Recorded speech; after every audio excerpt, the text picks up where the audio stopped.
Welcome back to Analog Horror Nights. How are all you vital idols doing?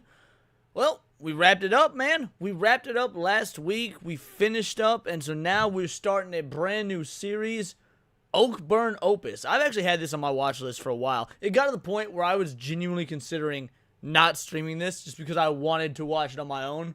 And then I started looking at it. I was like, it's only 6 episodes. Some of these episodes are real long, though, like talking half-hour episodes. It was like length of a more than your average anime episode, to quote Beerus. So needless to say, we're gonna have a good night, dude. We're gonna have a good night. We're gonna go through every bit of Oakburn Opus has been released. I don't know if this is an analog horror series that is finished, that is made to completion. But we're gonna figure it out. We're gonna find some deep lore. We're gonna find some spooks, some creepy shit. I do see we got that Hypno raid. Shout out. Thank you so much to the Bigot Army. We had a great episode of Saturday Night Hypnosis tonight. Good conversation. Great games that we're all looking forward to. Some absolute dog shit games that nobody's looking forward to. So let's see what we got up in here, man. First of all, I want to shout out Golden Apples, member for 3 months. Thank you so much for the membership, Golden Man. You are a great dude. Truly appreciate you. We got Fractal Mage in here, Gal Carrymon, Golden Apples. We got Daxon, our best mod in the whole damn land. Matt Stampford is here. Shout out Matt, my boy. Luigi Frankenbob, Denzel Jizz is here. You'll love to see it. Secret Final Boss, Clip 420, Fallen Reborn 74, Scotty G. You'll love to see what's up, Scotty G. Nick Havoc, Weenie for Sweeney. We got QJ. I feel like it's been a minute since we've seen QJ. Then Scotty G coming in with a 20 banger. Analog Horror Night. Let's fucking go. Well, as you know, once we start the Analog Horror, we don't do clips, right? We don't do clips because I don't want to break the immersion. But since we haven't started yet, for both you and for our boy Mervoth, who also gave us a 2-banger, Coke for the Coke God. I mean, Polar. Again, my whole kitchen done in Coke, man. I'm a huge Coke fan. My whole kitchen done in Coke. Shout out. Thank you for the sub, Ryan Wortman. Like I said, let's get you guys a clip. And also, True Asset Warrior, remember for 6 months, says cheers. No, cheers to you. This is for you guys.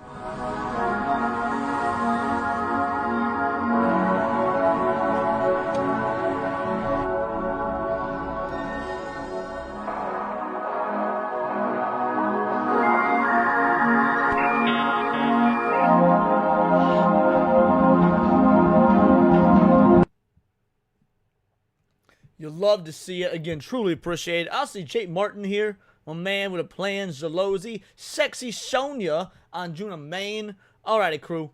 There's so many of y'all. Let's just get right into it. Let's talk about the circles. VHS Tales. The circles.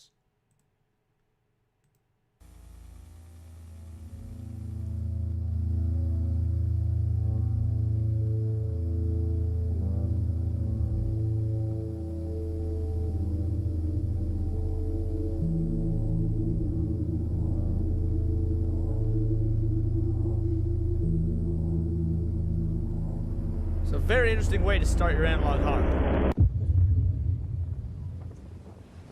December 5th, 1986, in Itozivik, Alaska. Okay.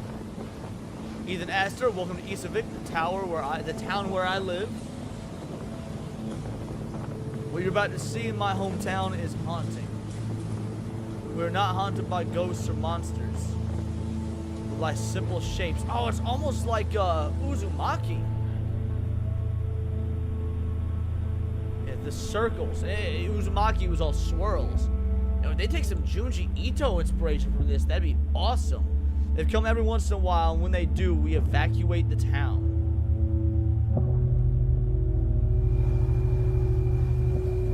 The people who decide to stay are never seen. Why would anyone ever decide to stay?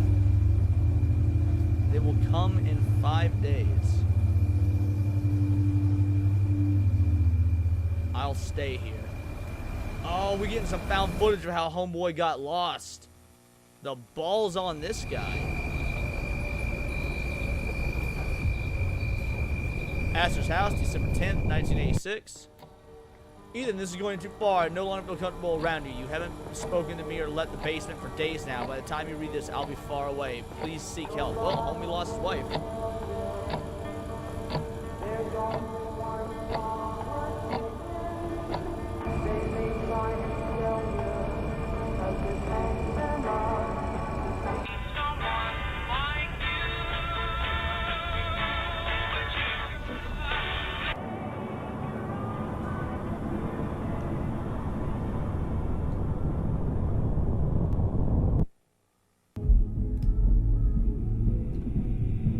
Alright, so we see a circle on his door, but did it appear there by itself, or did he put it there?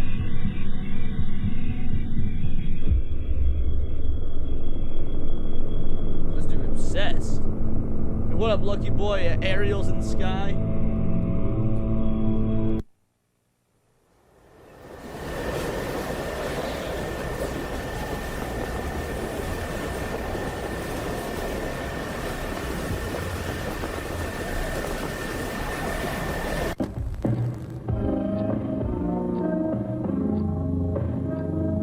Nice lo-fi weather music. Oh, that makes me feel good. Wait a sec.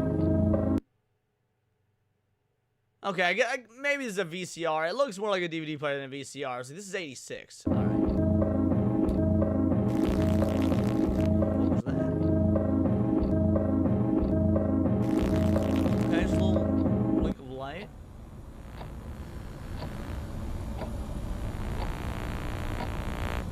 Alright, alert, says, anomalous event approaching Itzavik, seek shelter immediately, okay?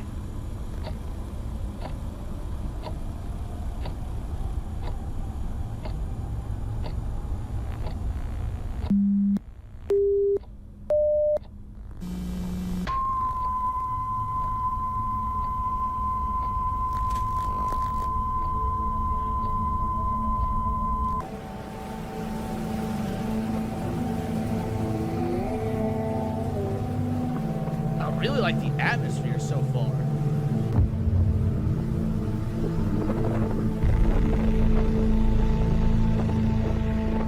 Yo, they got that Ocarina of Time Death Mountain ring.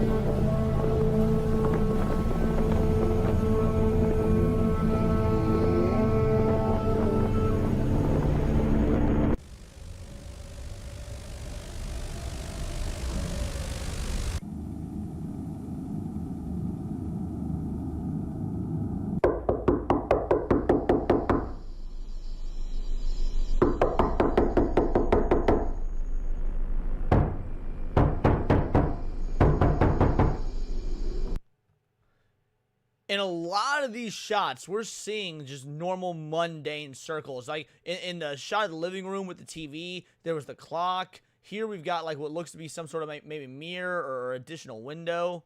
So yeah, we're seeing naturally decorated circles in all these rooms.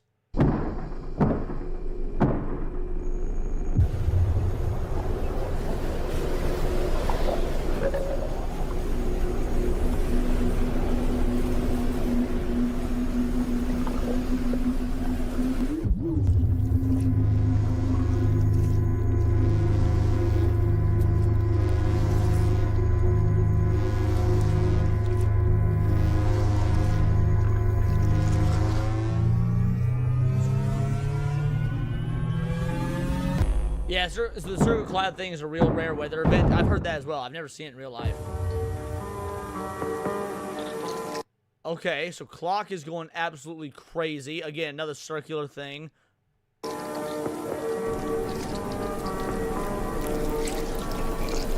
Oh, whoa, what is going on there?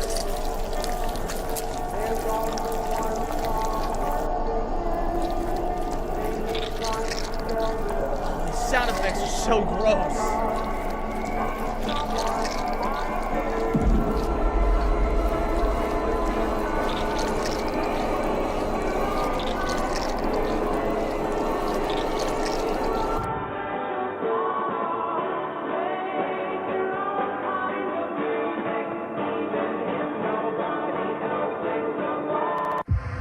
Whoa, alright, hold on.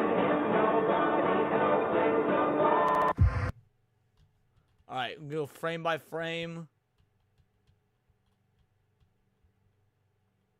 So is this our main dude? Is this our boy Aster?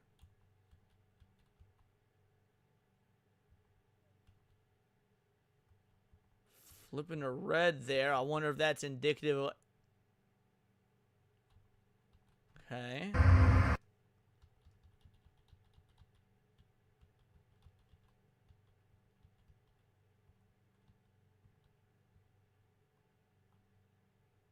I have no possible idea what this could actually mean. I'm sure there's meaning here, but we've not have nothing for it yet.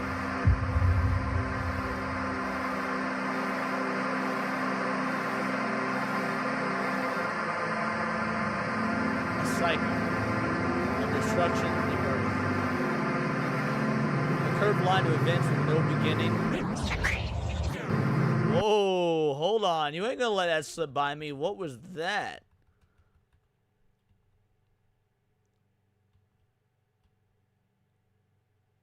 Is that a tree? Is that some sort of creature's hand?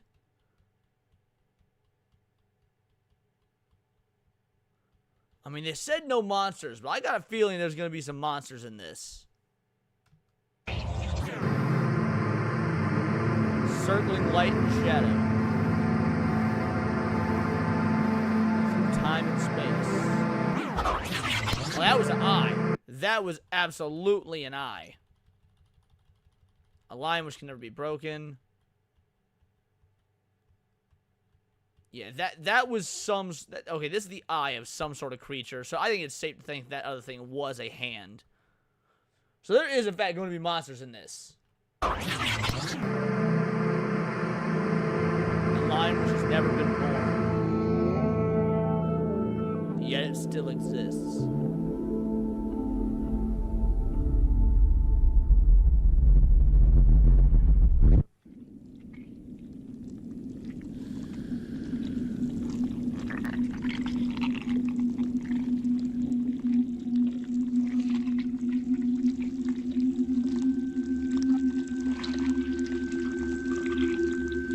I'm happy now.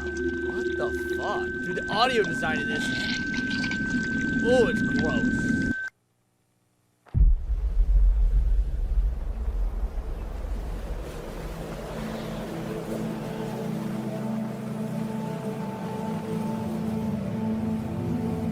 People who decide to stay here are never seen again.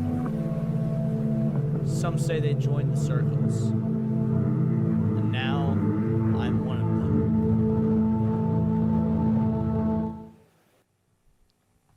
Why would motherfuckers still live in this town? Like, let's be real. Yeah, it only happens every so often, and when it happens, you'll leave for 5 days, but why would anyone... It's in Alaska. There's no reason to live in Alaska to begin with, let alone in a town that has this going on.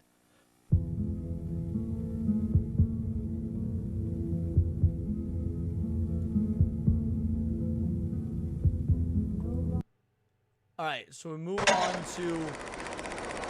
The Starving Five. Oh, there we go. The earthquake repudiates the flesh, preventing it from rotting. Damned with endless hunger, a mouth that can't eat, and a throat that can't swallow. Murder for a two-banger. Are you a fan of the YouTube series Vita Carnis? Good horror. We've actually covered all of Vita Carnis. Vita Carnis was the show that started the analog horror. We did season 1 of Vita Carnis, and then once season 2 wrapped up a few weeks ago, we did all of season 2. So yeah, if you want to see my reactions to the Vita Carnis episodes, what I need to do is I need to make a playlist that's just the analog horror playlist on my channel. I'll probably do that like maybe tonight or tomorrow or whatnot. That way people who want just the analog horror stuff can just check those out back to back. But yeah, we did do Vita Carnis. Thank you for the two-banger, homie. You want to live in a circle town so no one can call you square. I see you, Jake. It takes shame in its grotesque form, using every aspect of its unnatural physicality to lure and capture prey.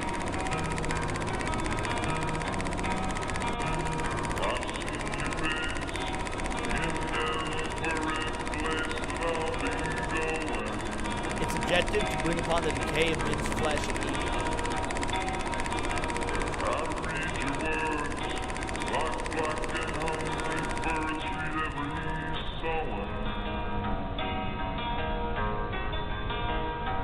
The Starving Five. What was it for a two-banger? Says haunted by killer circles is still better than being hunted by illegal immigrants. Agreed. There is a place. Thank you for the two-banger, by the way.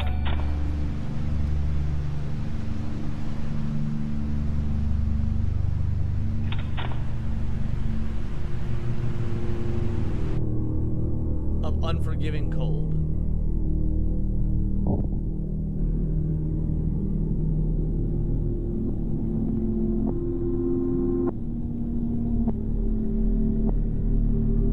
is also in Alaska? Is it the same town? Of desperate cruelty.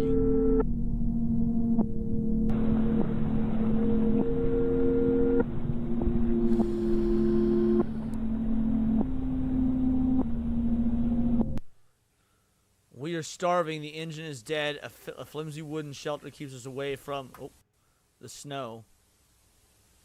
There's actually a real true crime case that was very similar to this.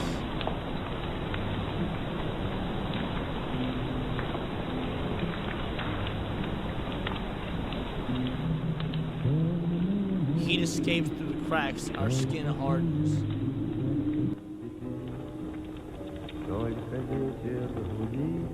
Animals sing and hiss, but nothing is seen, and we are starving.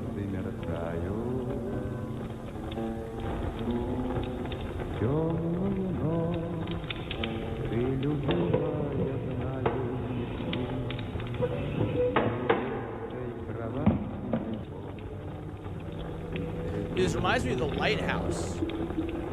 Gary heard his lover's call. Natasha followed him blindly. Alex dreams uniquely. Oh, unquietly, sorry. I watch the rumbling snow attentively. We are not starving alone.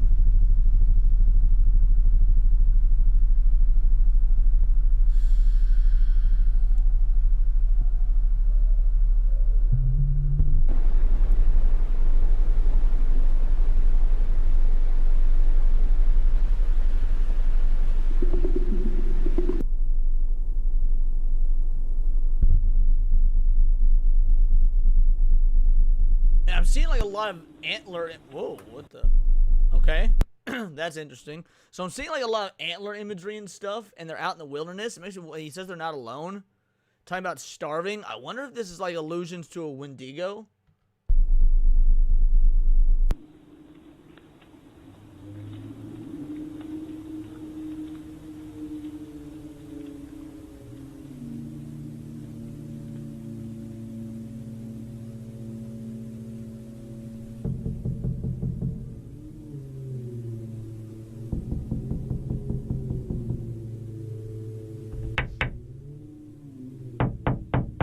And some Wendigo lore, they need to be invited in.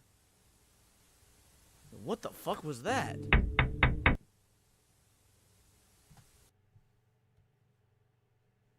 Okay, so am I tripping, or is this like some sort of pig monster? Like, to me, it looks like we got the floppy ears, the big nose. It looks like its jaw is dislocated. You thinking Wendigo too? You guys thinking Wendigo? That's not a skull. That's not a deer skull. What is that?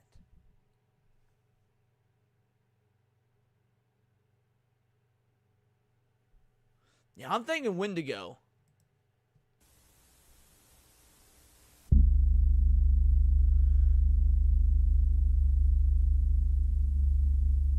Wait, something pulled back the floor too?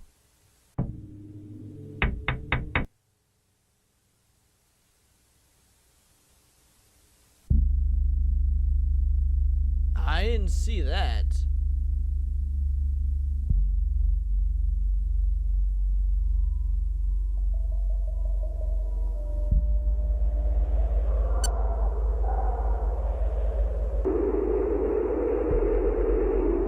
The anxious dreamer wanders unconsciously. Will you follow him?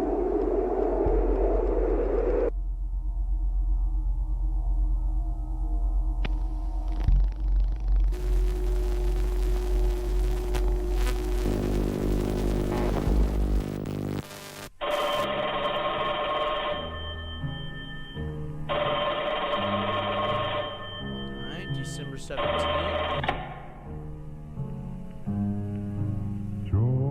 Do you believe she is still there, alive? Alex, it's been a month. She's dead.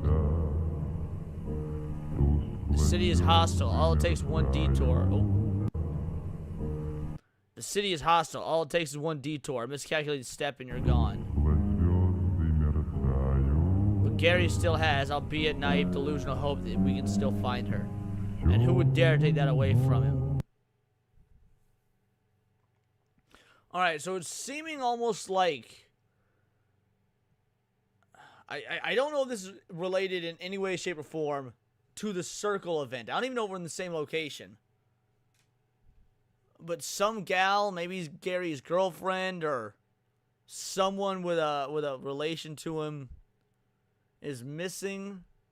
They all went out driving maybe to find her, and they got caught up in that storm. That's why it showed that car. Took shelter in the cabin. I don't know.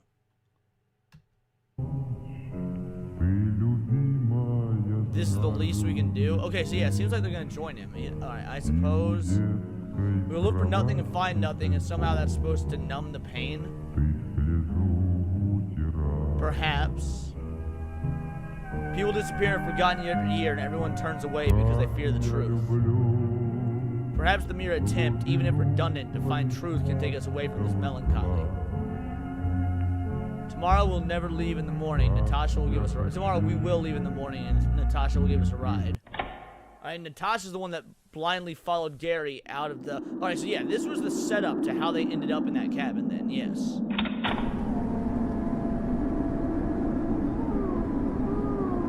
Close.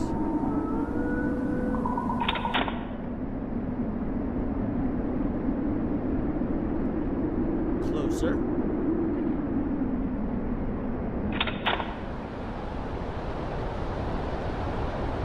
Almost there, Dimitri. That's a new name.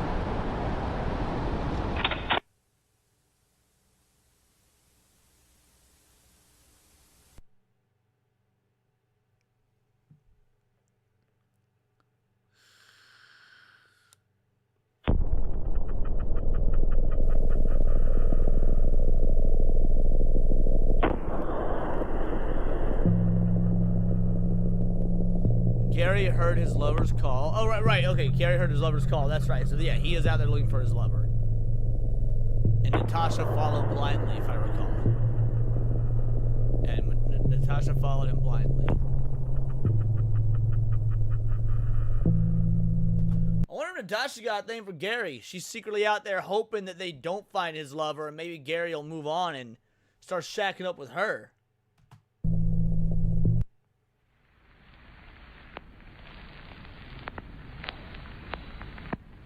Alex dreams unquietly. You watch the snow attentively.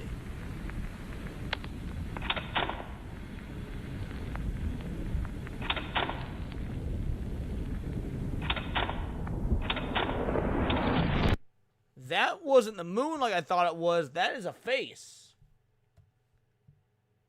You got the ridge of the eyebrows, the eyes, bridge of the nose. This looks like a face, not the moon. Yeah, you see a face too? Interesting. Oh, okay. That's... Those are teeth.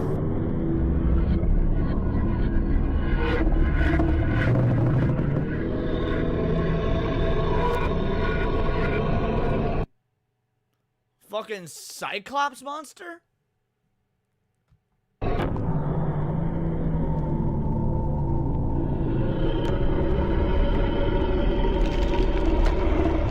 Alright, so maybe we were wrong with the Wendigo.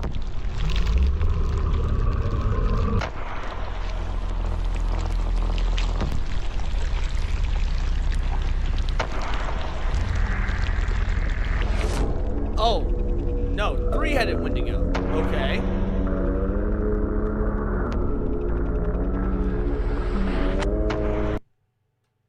Shall we starve together?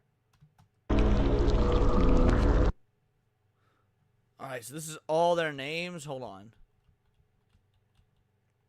Alright, missing is that Garth Teeter? That's Natasha. Alex Liberdev. Oh, that was Gary. Okay, that was Gary. Thank you.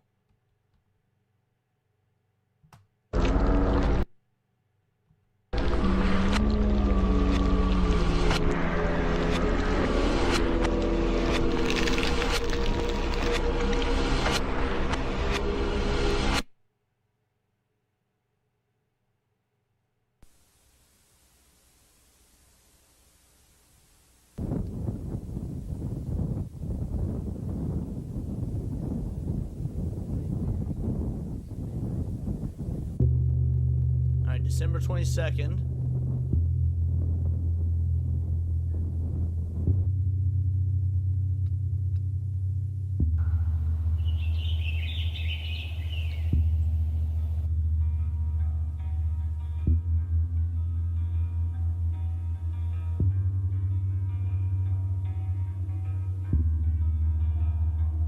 Oh, well, his eye looks way worse than before.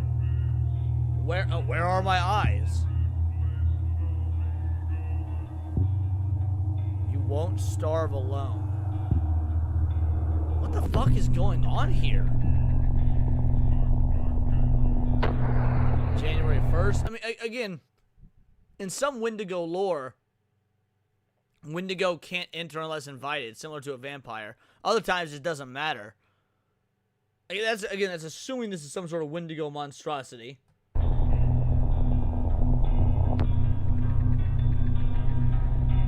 Won't starve alone.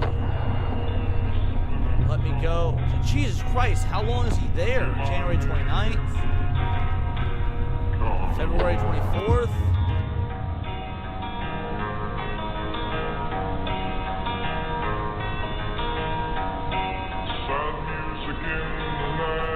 Alright, well, dude lasted a long time. So, interesting. So, the circle, the starting 5. Oh, interesting. And now, this is where Oakburn Opus really starts. So, these were like... I wonder how these tie in, because now we're officially in Oakburn Opus. Alright, Lake Oakburn. 1997. Old Oakburn population vanishes overnight. Oh, so they got that Croatoan style.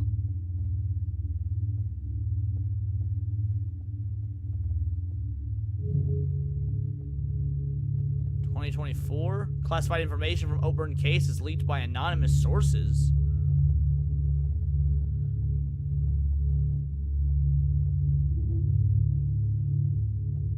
And new light is shed on the case,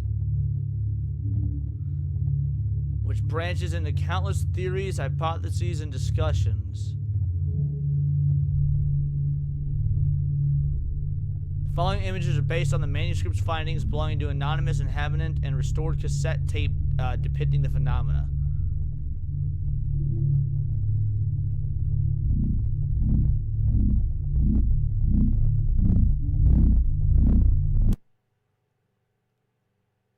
Oakburn's flutist. Yeah, Nexpo's done a video on this. I don't know if I've seen this or not, though. Like, his video, that is. So I watch a lot of Nexpo stuff, but I don't watch stuff if I plan on covering it.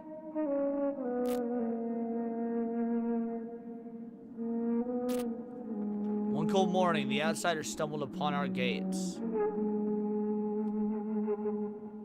and quickly became a welcome guest through the sweet and captivating melody of his flute. My people brought him into our village, a secluded place west of west of the Sovic Mountains. Okay. We provided the flutist food, water, and shelter. And now Sovic is where that circle event was happening in the beginning. In return, the man continued to enchant our people with tunes of the winds. Well, that sounds ominous.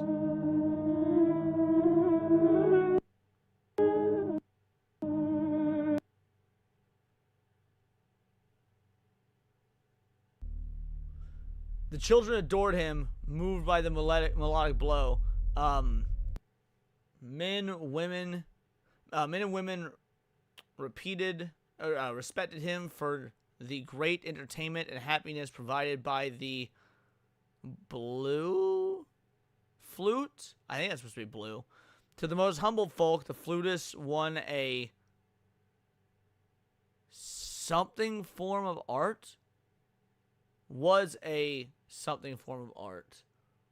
Great? Doesn't look like great.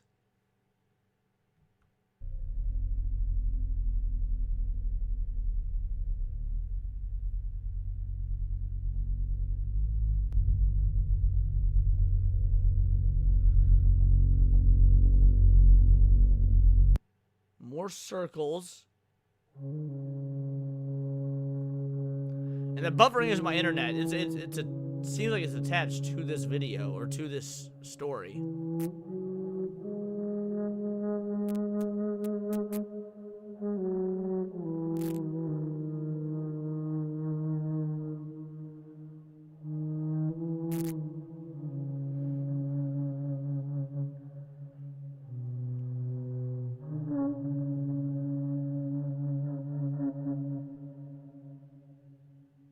It's almost as if he's possessing them with his music.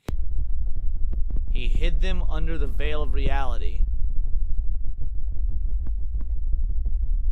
Impossible to breathe beyond existence. The fuck does that even mean?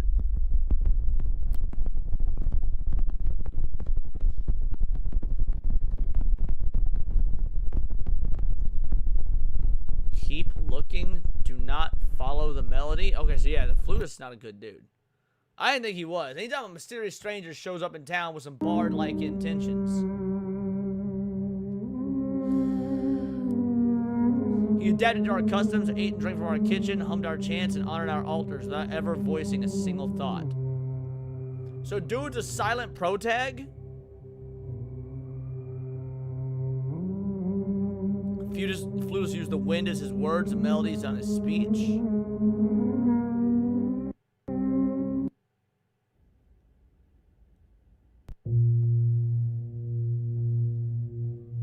Within the wind, it hid Fang. Within the wind, it breached our spirit. Within the wind, the flute burned the evil.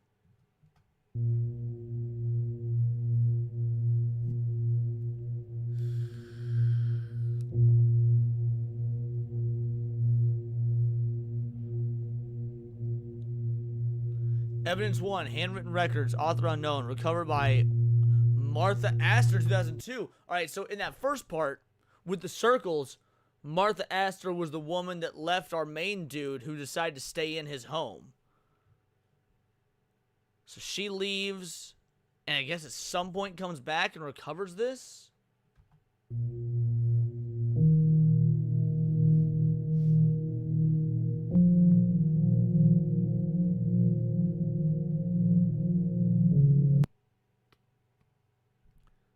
'97, the greatest flutist of old Oakburn announces the completion of his magnum opus. A presentation is set to happen Friday night at Lake Oakburn. Hundreds of men, women, and children gathered to the lake in anticipation.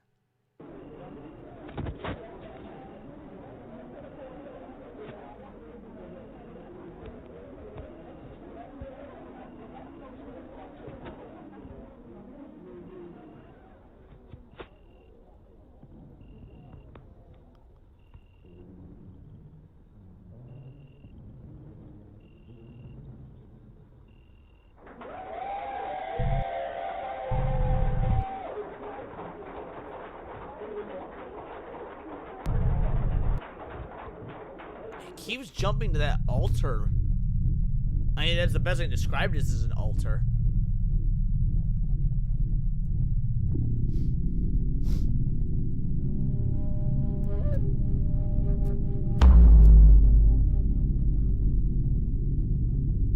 Identity. Interpret. What, reality? Oh, follow. Follow the music. Identity, interpret, follow the music.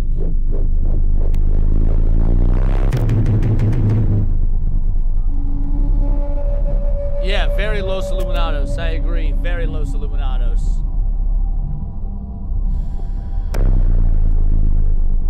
Identify. Oh, identify, not identity. Okay, identify, interpret, follow the music. See, I mean, I think he's putting them under some sort of spell with his tunes.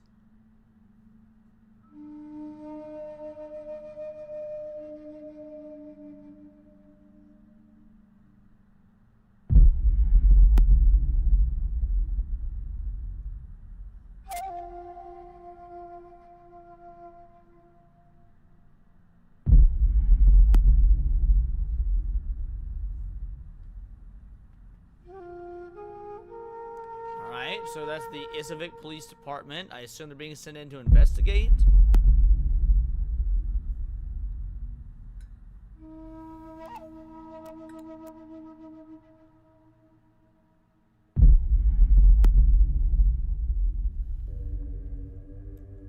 That's a good point, Janice. Yeah, that there is a lot of Native American, Indian, tribes and whatnot that were in the Alaskan area. That's actually I hadn't even thought about that. You're right.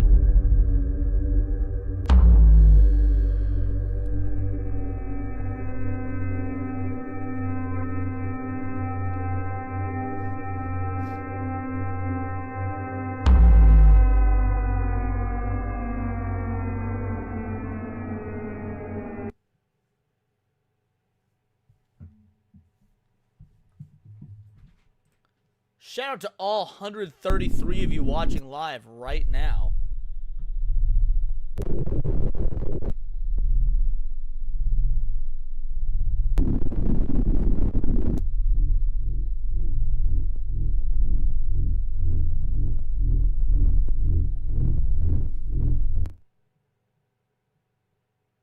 What the fuck?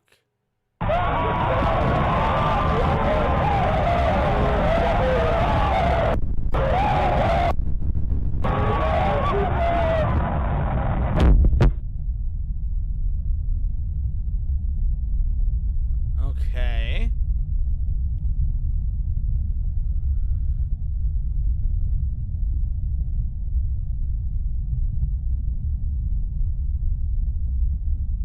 The morning after, old Oakburn woke up to silence. 1,043 inhabitants disappeared overnight. Did he open some sort of portal with his music? After quick and inclusive investigations, little evidence was found. The existence and whereabouts of the flutist remained an unanswered enigma.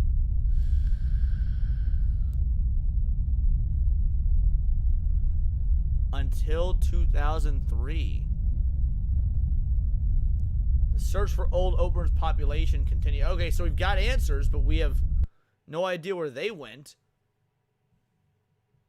Alright, so this is part 2.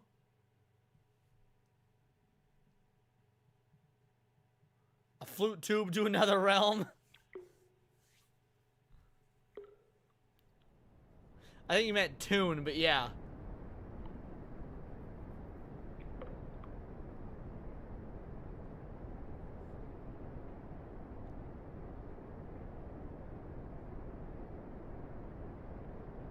Alright, 25 miles from Lake Oakburn.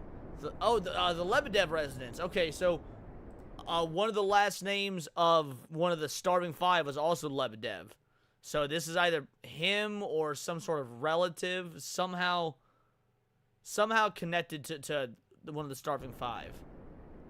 So I guess it makes sense that we watched those first 2 short, like, connective pieces.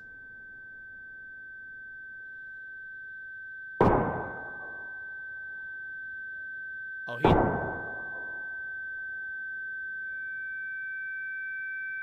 Murder, suicide? I stood upon their blood. I stood upon the weapon. I stood before the flute. And the drowned city arose beneath my feet. This is sounding like some Lovecraftian shit. Like Native American Lovecraft.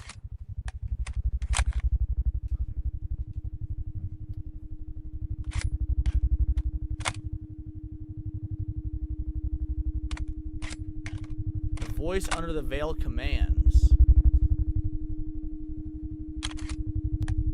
And the vessel answers.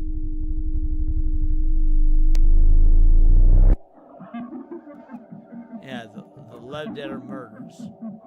What stands before you, Detective Astor, is not a person. Okay.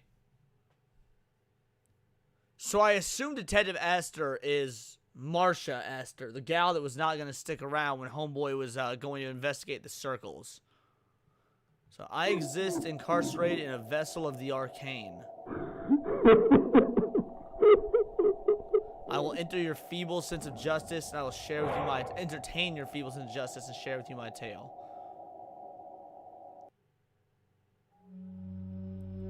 He knows well his wicked ways.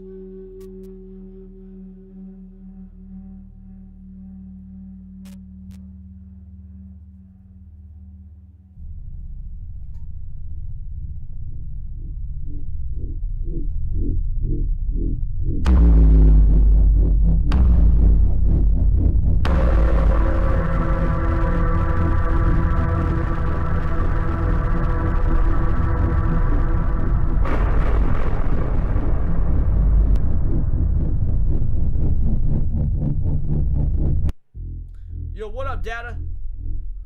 Or Darn Otaku, my bad. December 10th, the call is made to the Itzavik Police Department from the Lebdev residence. Or household. The caller confessed to having committed murder. Well, there were 2 shots, though.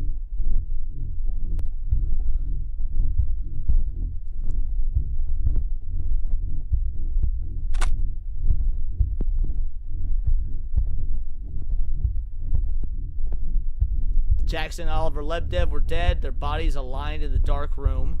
Or, no, sorry, the dark room. Like, where you... Photos.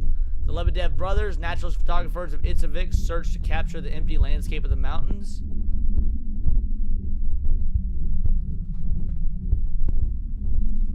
Criminal was never identified. For the convenience of this investigation, the killer will be addressed with the pseudonym John Doe.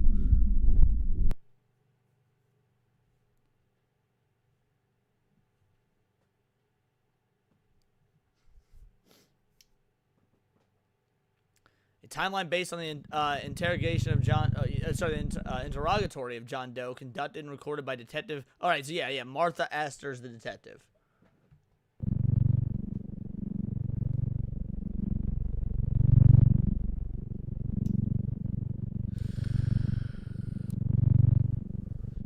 John Doe is led by the melody of a wind instrument emanating from Lake Oakburn. So this dude was possessed by the flutist's tune. And we saw that symbol again.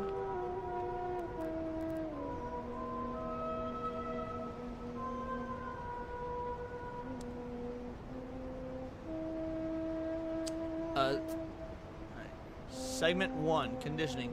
Someone fill that darn otaku what we fill him in with what we do on Saturdays, if you'd be so kind. Yeah, he piped that exactly. Very Pied Piper, Jake. Very Pied Piper.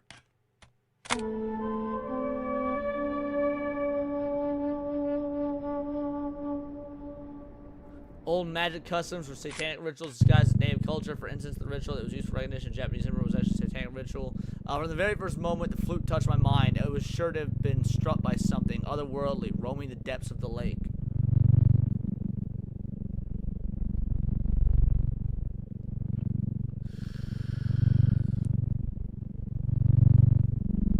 Near the lake, John Doe encounters a monolith. Alright, so that would be the altar I was referring to. On the surface of the smooth rock, a symbol was carved, a circle and 9 triangles.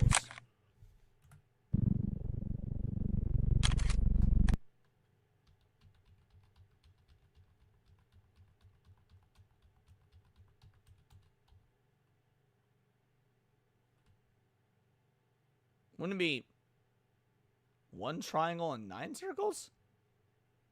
Was that a typo? No, a circle and 9 triangles. Yeah, I read that right.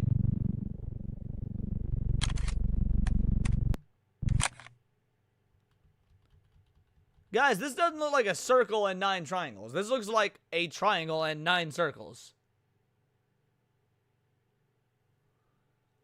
Also, circles keep coming up, but and again, this must have some relation to that very first video.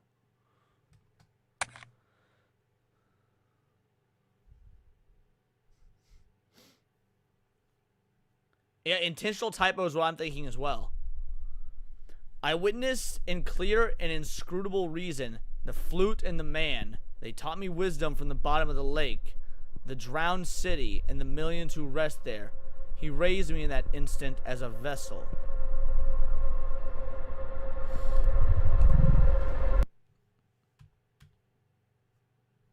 Here's our 9 triangles. Here's our circle and 9 triangles. So we've got 2 different occult symbols going on here. So yeah, it must definitely intentional typo. Well, not intentional typo. It's not a typo because now we see the circle with the 9 triangles, but intentionally misled us with a different symbol.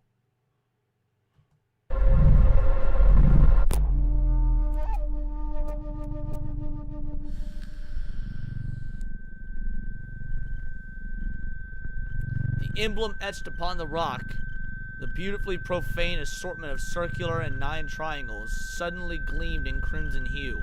The song wove a web, his desire in an instant made clear.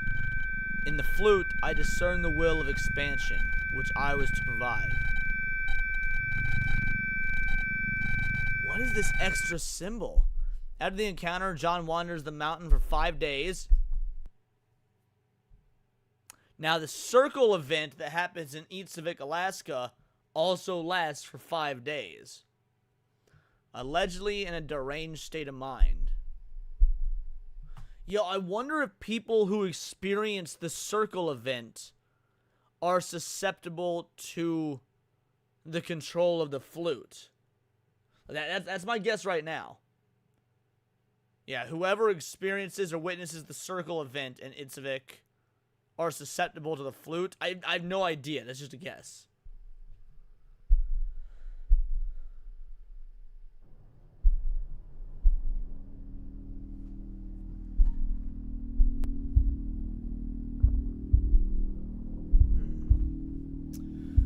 John comes across the Lebedev residence.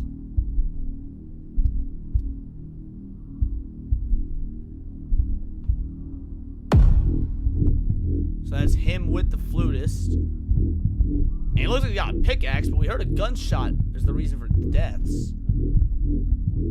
Execution.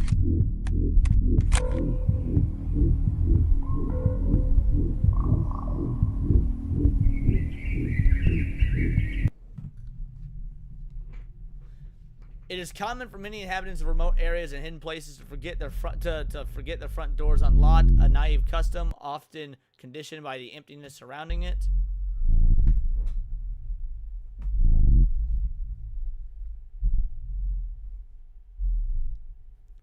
Marv Pius, his unfathomable name is evoking horror. The specter whispered, I beheld his lichened shape through the window.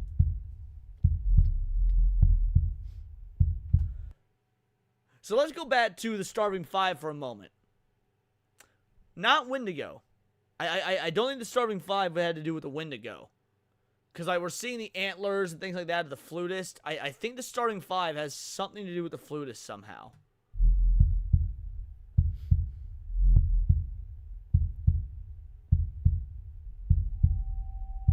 Saying the name of Melancholy? Marv Pius.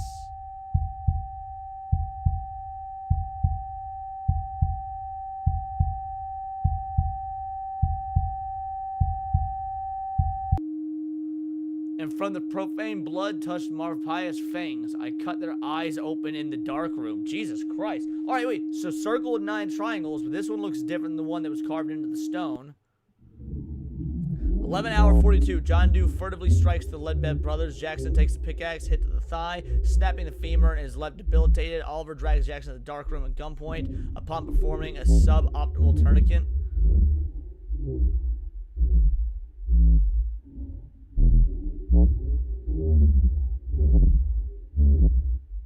So that's where the gun comes into play.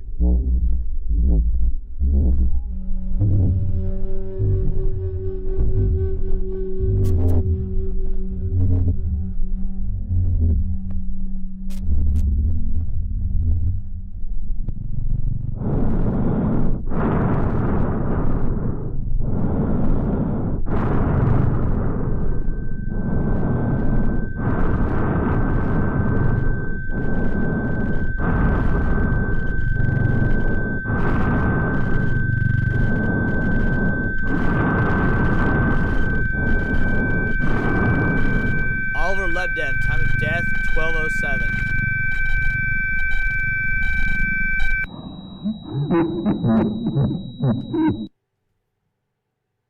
So that would mean that I think they made a mistake there because it'd be just 07. Not 12. Not 12:07. If it happens 7 minutes after midnight, unless they're not going out with military time, I guess they don't necessarily have to go military time.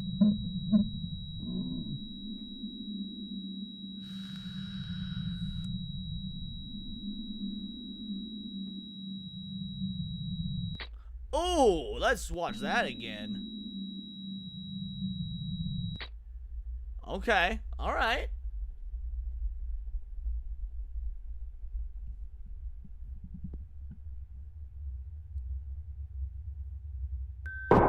That's what I was saying, anime guy. Jackson Lebedev, time of death, 12:16.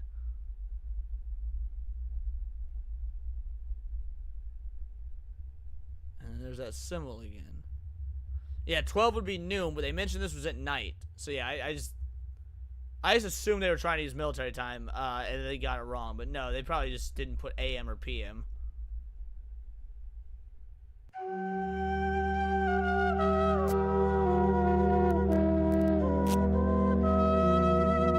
Oh, Martha, the sole reason I stand before you, narrating my tale, contributing to your futile pursuit of comprehensible truth. Why did you say that name? Who's Martha? Is to convey you his message. He calls you to the lake, your good friend beneath the veil. Visit the drowned city. So visit Itzavik. Your failure to heed this warning will bring the same fate upon you. And we're getting like some sort of image of the flutist. And the few living folks you love will drown too. Exactly, Dax, you got the reference.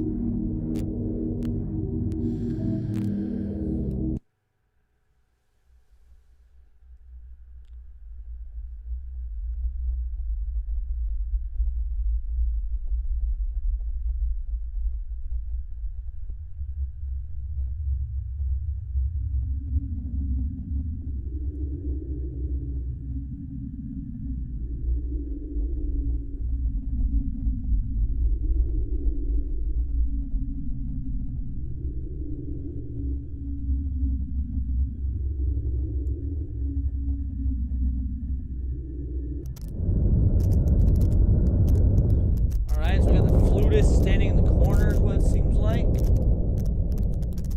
I assume that's the flutist.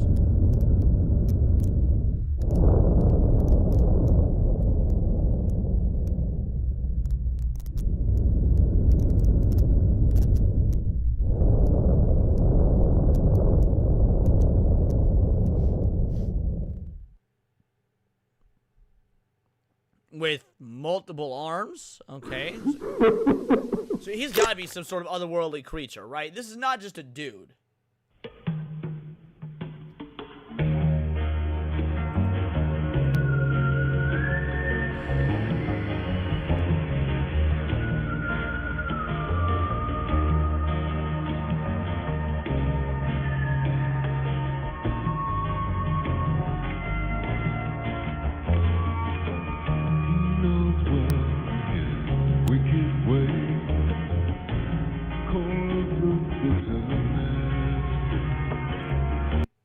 How much you don't want Billy hit with copyright because of this shit?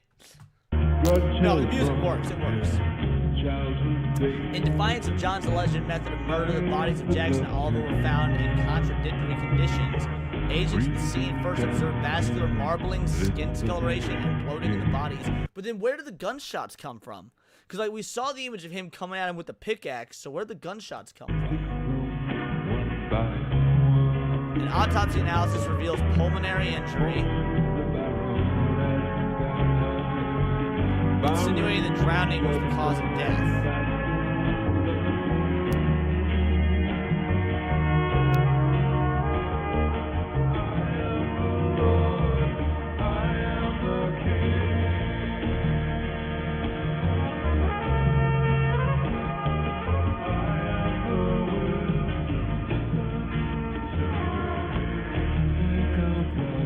Search for Oakburn's population continues.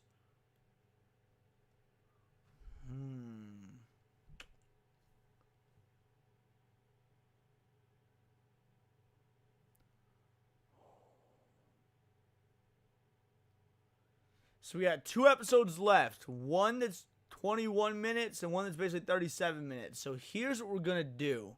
I'm going to poll the chat. Now, we can't, you see, here's the deal. We can't just do one more because I can't really justify a stream of just one 36-minute video. So I'm going to poll the chat. Here's the options.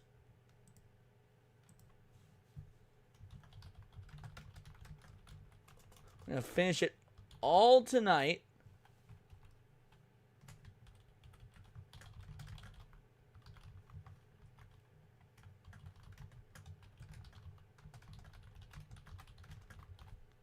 So, here are your 2 options, chat.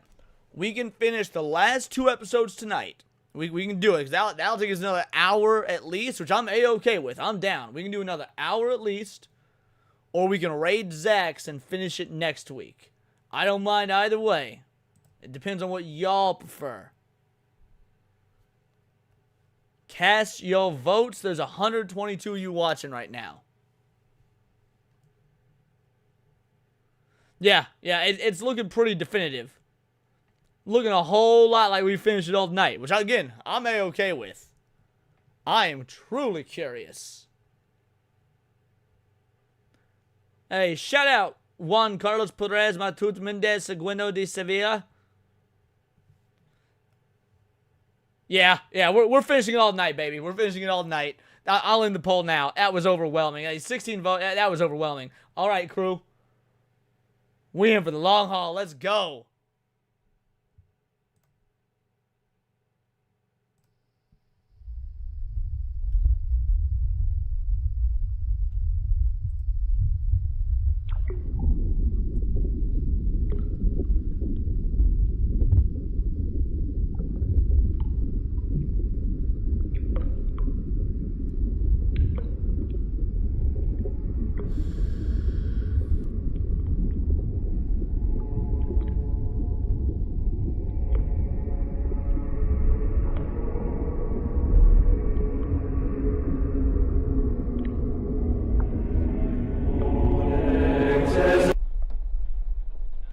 Okay, that was a lot out the gate. It gave the visage of like drowning or whatnot, which there's been so much, allusions to in terms of the terminology.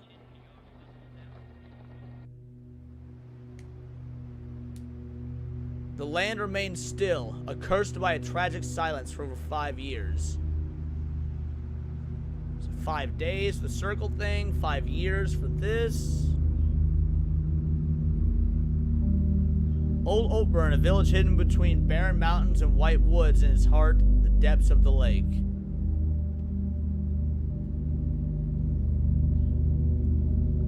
A single road connects the village to its neighbor town, Itzasovik. After 5 years of neglect and decrepitude, it has become treacherous, overgrown with weeds and twigs, the path barely visible amidst the snow. I would check this place out, son. I would love to check this out. I'm here now. I'm home today. Into those dark depths I must venture and behold my secret, the very root of my curse.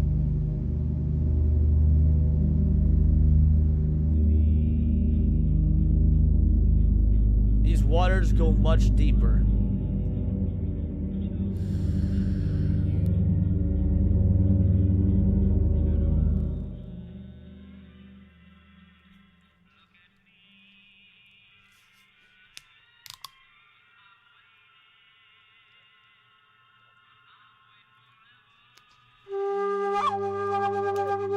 Catch you later, Keep a Master. Thanks for joining, homie.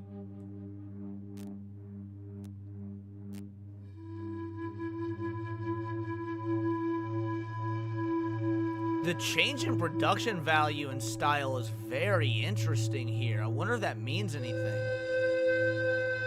Also, this is a sick-ass city. It's all done in red.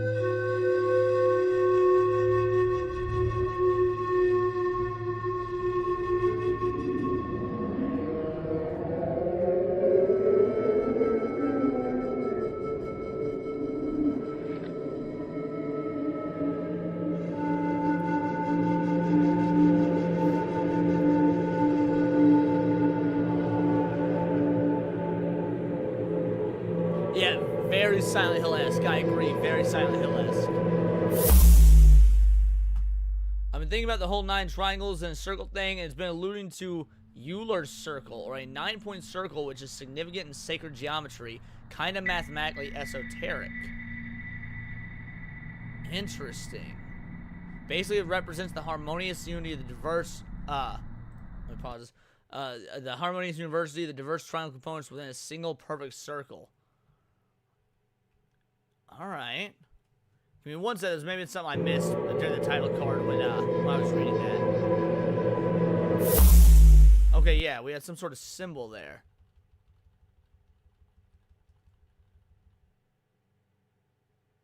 Actually, it looks more like a... Oh, it's a snake. Okay, it's a coil-up snake. Okay. The investigation begins. Martha Astor returns to Ida Sovic.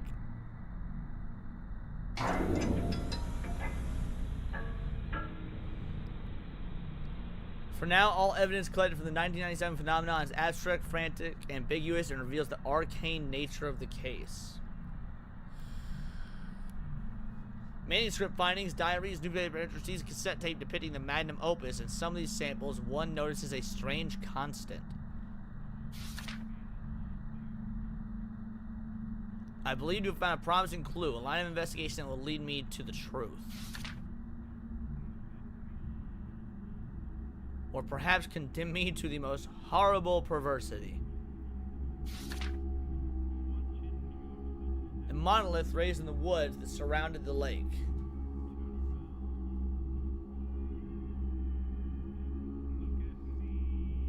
A monolith raised in the woods surrounding the lake. On its surface etched, is the oft-mentioned sigil, the sigil of Marv Pius. Is that a real thing, Marv Pius?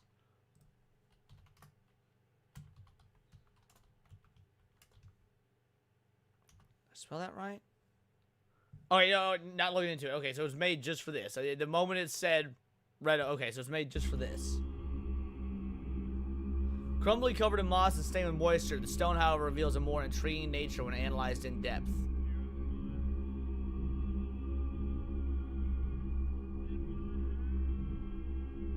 I found it possible to deduce the monolith's true purpose. Good, because I'm fucking curious. Wait, tombstone?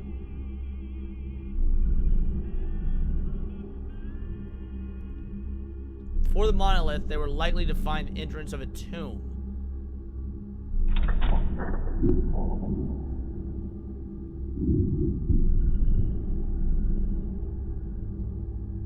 I will be conducting a solo expedition. I here ask the department to allow investigation to be conducted by me and me alone. Well, that's a bad idea. You're a woman. My roots are here. Our marks share the same curse. His sepulchral depths are mine to explore. For those who may inadvertently stumble upon these discoveries, stay away. Here there are destinies greater than death.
Oh, what was that?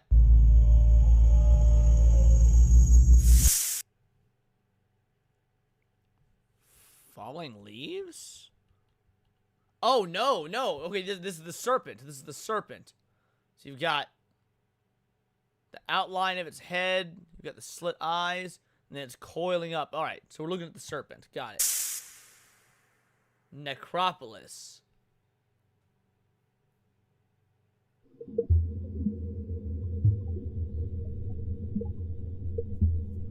Upon prying open the tomb's entrance, I revealed a vertical descension of absolute darkness, a pit that reached the depths of the earth, and from said pit, a horrible smell, a putrid, rotten miasma rushed to the surface. Despite the unbearable exhalations, I pressed forth and began the descent. I hope you got a way back up, girly.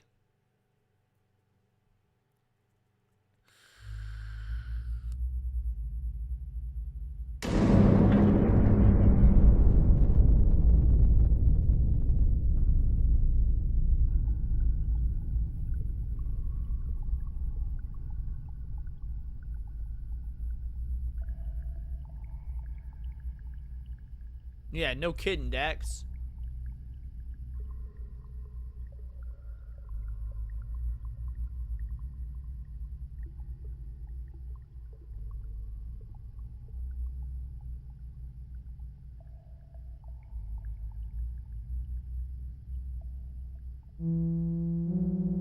Black moss covered the walls, forever damp, the smell of fish carcasses and putrid scales. Ugh!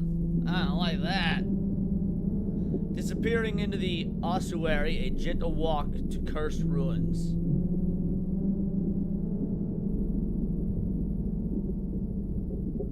To meet what roamed the ancient grounds.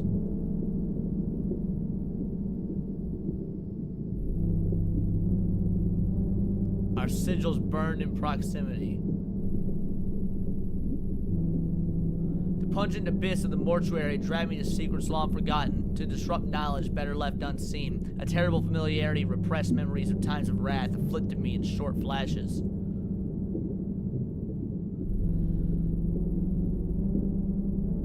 The terrible burden, this obsession, being dragged to things occult.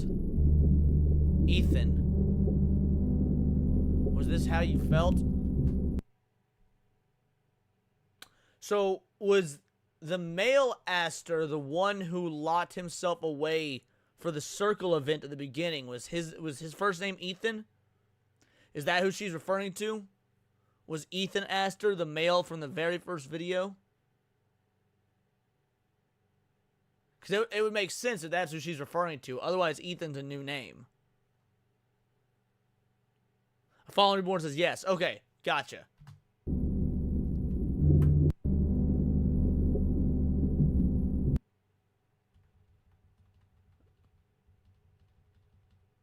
Okay, that was the serpent again. Okay.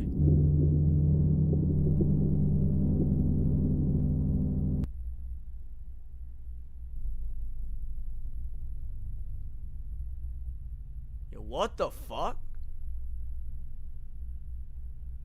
Oh, okay. It's just the floor of the wall. It looked like entrails there for a moment.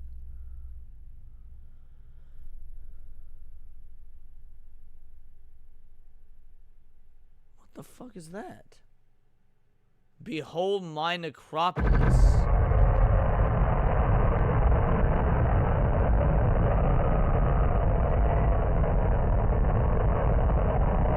Oh, Jake, that is rough, buddy. Oh, the grilled peaches sounds incredible.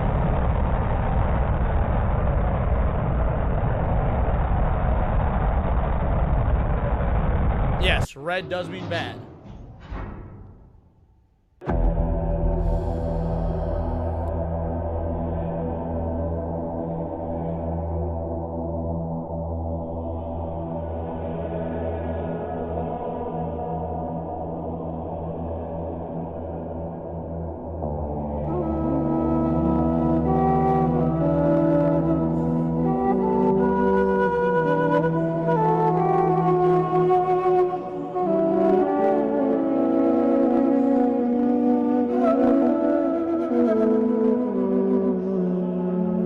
Evidence, Book of Marv Pius 2. Dude, this is an item that in a Resident Evil game you would pick up, you would inspect, there'd be a key inside, you would then use that key for something else, but then the book would have a bunch of cryptic shit in it to help solve a later puzzle. Like, what up, Chalmazon?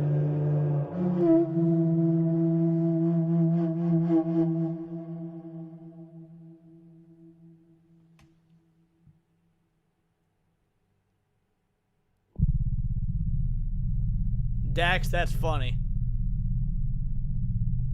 Wait, hold on. 1, 2,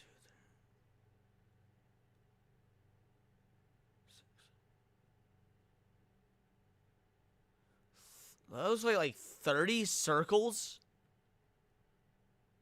And then the 9 triangles? Huh.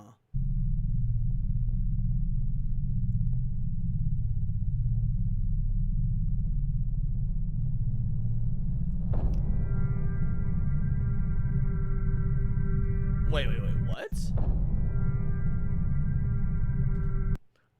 Long after the... long after the wrathful times, when the serpent's tongue no longer hissed, the drowned artist Marv Pius rises.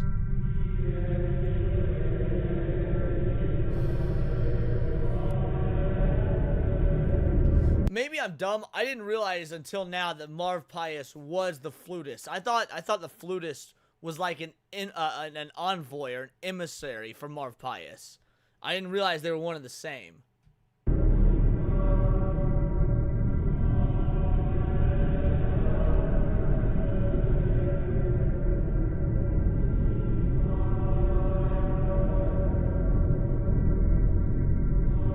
Risen from the pungent water, carrying the darkness of those elders' depths. Tenebrae and Aeternae.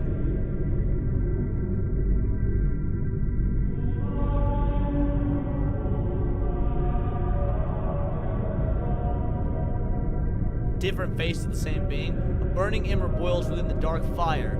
Maligny, servant to a certain viper sin. Dri, a trade, a price was paid, his kin spared from the gloom of the lake, and now his flesh in torment laid.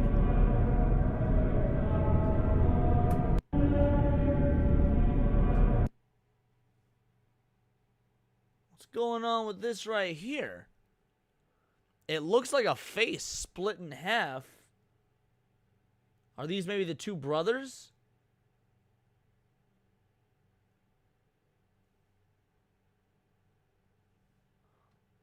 A call from beyond the veil, roaming the last ring, faced the fire, percutum tomb, his wall.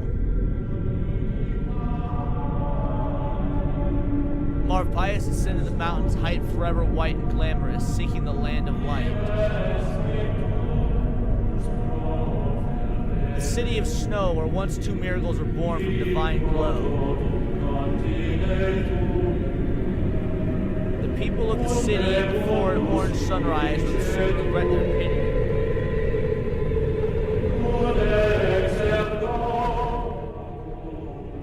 For the wind had fangs, the maw of the drowned city opened under his arcane chants.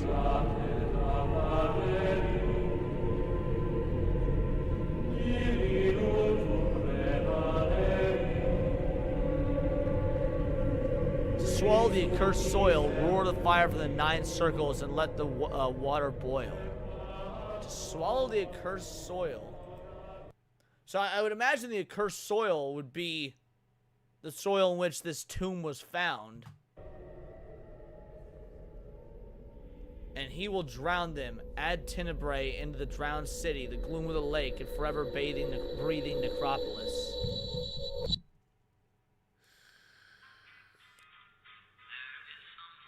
Reunion.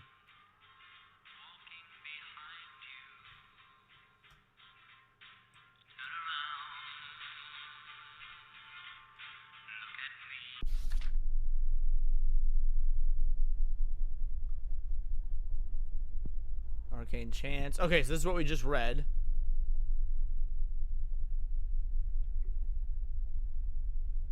And her name is in the book.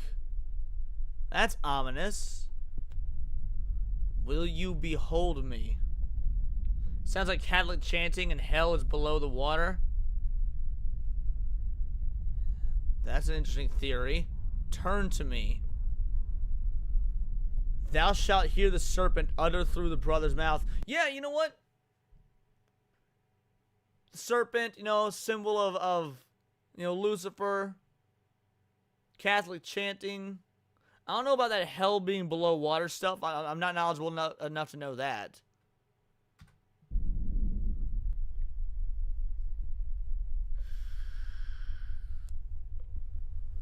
And it looks like we're now in a church of some sort.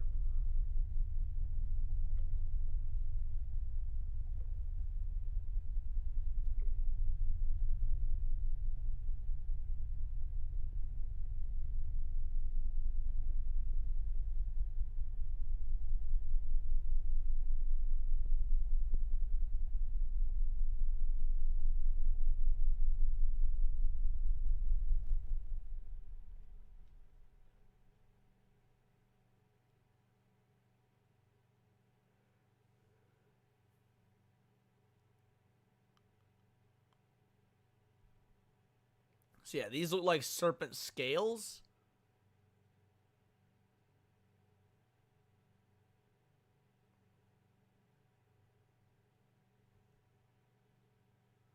You're telling me, Peplanite. I'm sorry, Pepinite. I'm not trying to say your name. My bad. What the fuck is this?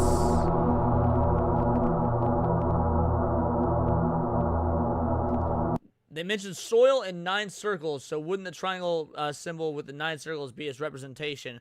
Yeah, and like you're saying, there's nine rings of hell, 9 circles of hell. So, yeah, you're probably on the right track with that.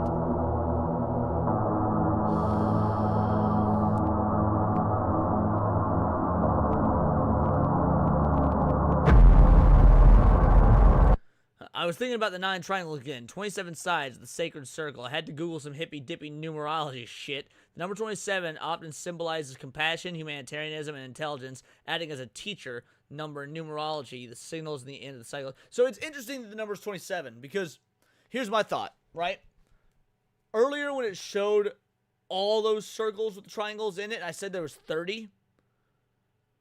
I counted 15, and then I doubled it because it was circles within circles, but it actually could have been 27. I think the next 9-headed serpent was mentioned in Revelations, or was it 6? That's a good question, because I actually don't know the answer to that. I think it's 6, not 9, but let's find out. How many heads does the serpent have in Revelation? Oh, 7 heads. 7 heads in Revelation.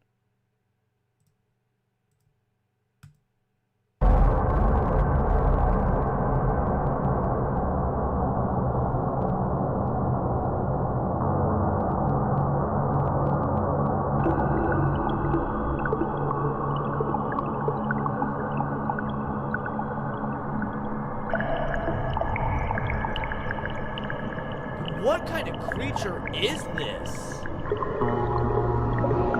It looks like a xenomorph fucked a fish.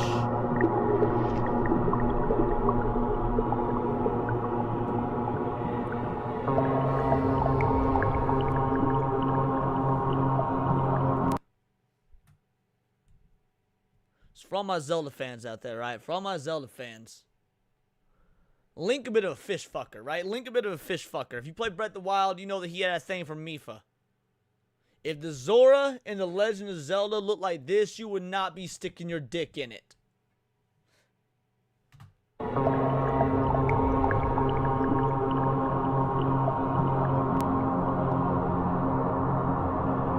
And here you are,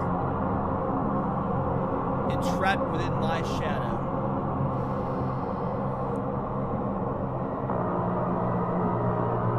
Fear not, contain your shivers, for there are horrors beyond my rot. Our bane, our sigils, our blood and roots are shared. An eternal bond. Shall us recall those times? Or have you grown to abhor our very nature? Kind of abhorring your very nature, if I'm being honest. Like Earth itself. Those wrathful days I hold your lifeless corpse. When the lake, I commune with you beyond, I contested death itself. I welcome a vile force to bathe this land in blasphemy. Damn me to the depths. To choke for eons. Hey, I know a lot of broads like being choked. Fragmented form rotten, I reside within.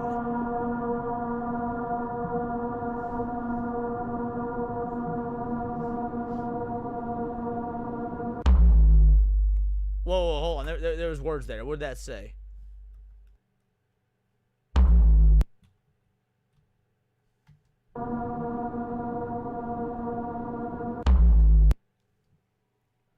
Thou shalt not... Oh, okay. The brother's mouth. All right. We've seen that before.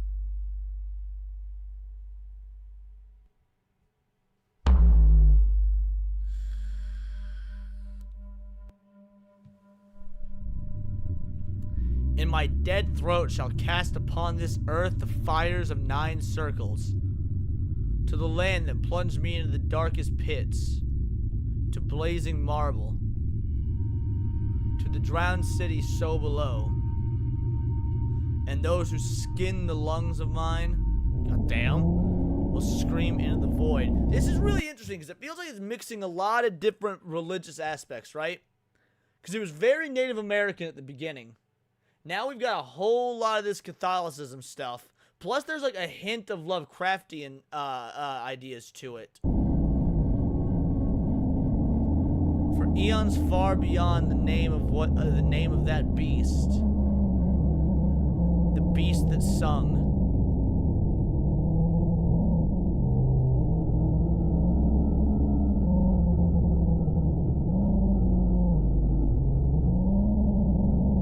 In the Cthulhu mythos, there's a fishman god called Dagon.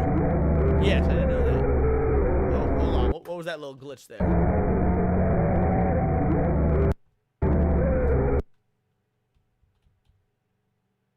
Okay, alright, so it was a flash of the old Oakburn. Man, this is so interesting, dude.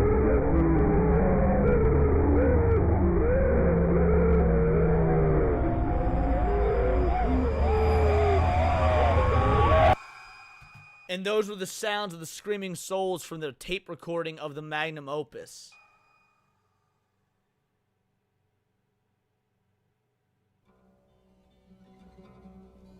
Is there any? Martha Ludoff. My Oakburn dies. Marsha Astor. Okay.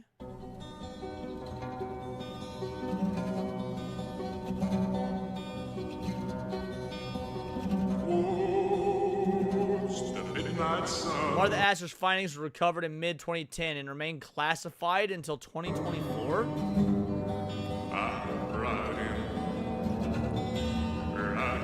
The material shows a direct connection between Detective and old Oakburn's flutist.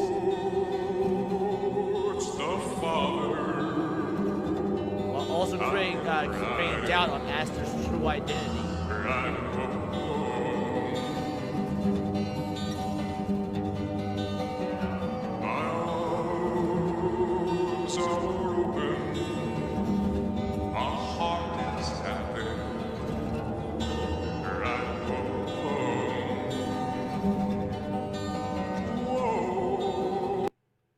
Alright, so the rest was just credits. Alright, we got one more, boys. Oakburn Opus. Lies. Final episode, 36 minutes. We are basically getting an entire fucking movie. Dude, this is crazy.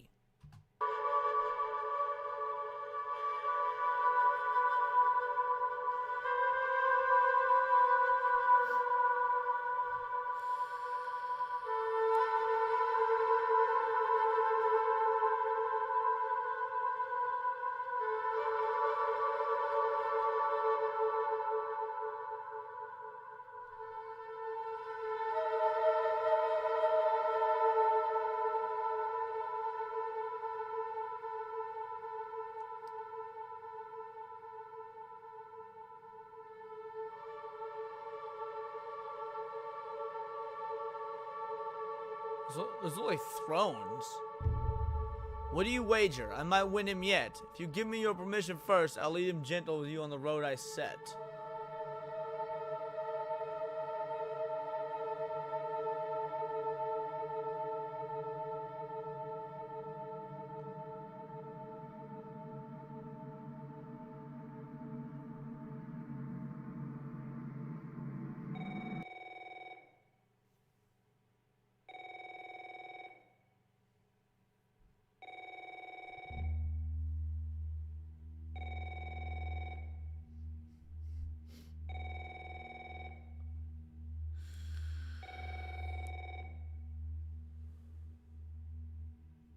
Your call has been forwarded to an automatic voice message system. At the tone, please record your message. When you have finished recording, you may hang up or press 1 for more options. Matt, you're an absolute legend, man. Carter, listen to me. You're making a mistake.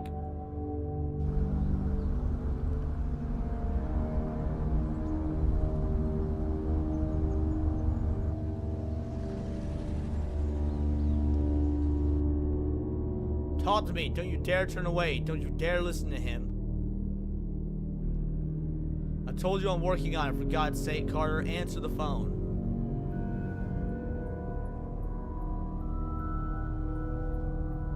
Just where the hell are you? What the hell were you thinking with that message?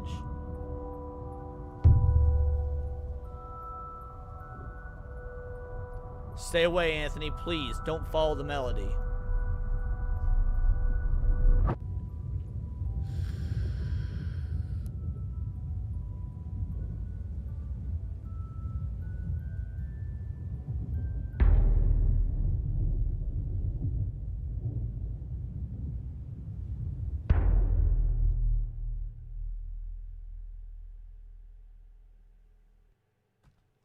So out the gate, I got a thought. I got a theory. You know, it's pretty easy when it says Oakburn Opus lies to assume, you know, like the act of lying, not telling the truth. But there's been so many, like, you know, they lie at the bottom of the lake, you know, things like that. I wonder if lies actually means, like, where something lies, not the act of being dishonest.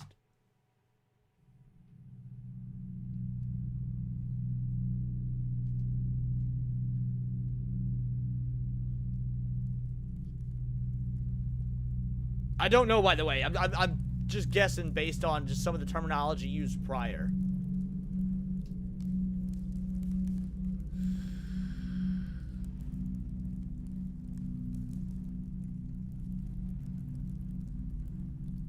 "1997. I'm deeply sorry for your loss. Such a terrible thing. My deepest condolences, Carter. My thoughts are with you during this difficult time. And what endless grief have their departure caused. I shall pray for you. I'll pray for us and all the lost. Where have you been, man? We often talk about you. We left your office intact. You know, for when you decide to come back.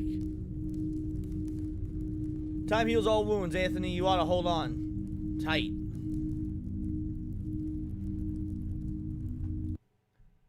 Anthony was one of the 5, right? Anthony was one of the starving 5.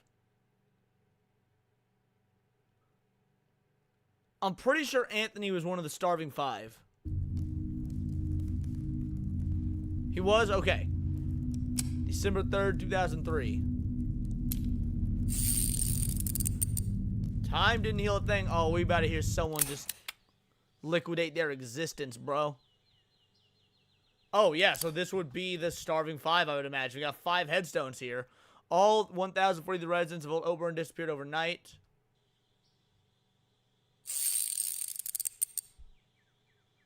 As hope of ever finding them withered, the people built cenotaphs, stone memorials raised on the mountains. I did not know there was a thing. As the names disappear from our conversations, another monolith is built in their memory. Today, there are 900 cenotaphs. Yesterday, 2 more were built. For a month of 1,043 missing are my wife and daughter, Catherine and Ashley Carter.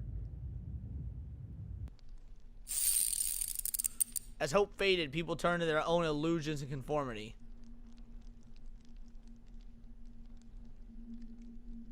They moved on, as we so often do. But I can't conform. We all felt the wind shift uncannily that night. We all dreamt of those symbols. Something took them, a call on the wind. But I fear my strength is failing. I will never stare into those empty graves again. You know, we don't know what caused everyone to disappear. But I wonder if Marv Pius, the flutist, if his melody is what caused the circles that caused people to disappear. Fear my strength is failing and I will never, stare into those empty graves again. Okay.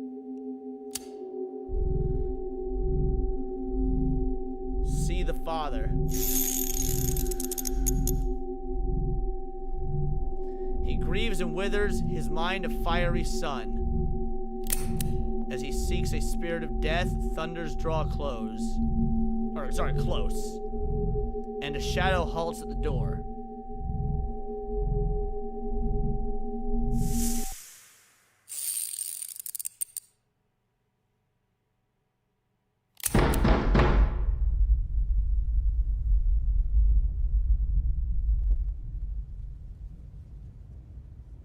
More circle imagery.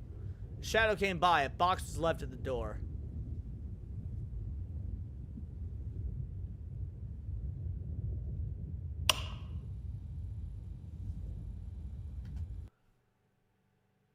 Files, Part 1, new translation by Philip Wayne, The Penguin Classics.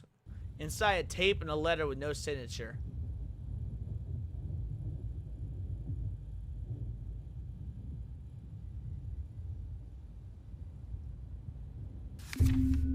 I am part of that power which eternally wills evil and eternally works good. Well, I'm gonna pause these. And eternally works good. Death's a guest whose visit is never fully celebrated. My gift and a piece of me to show you what no man has seen. Death's a guest whose visit's never fully celebrated. Okay, so it's just zoomed in on that.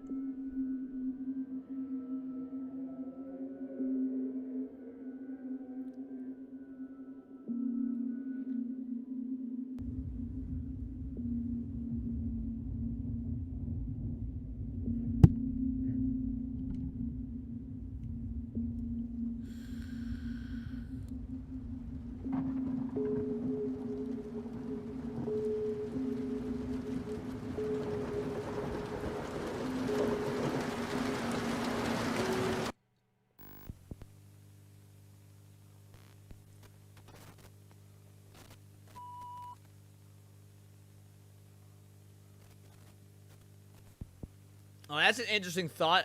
Oakburn Opus, Magnum Opus, 44 Magnum. Okay, I'm picking up what you're putting down.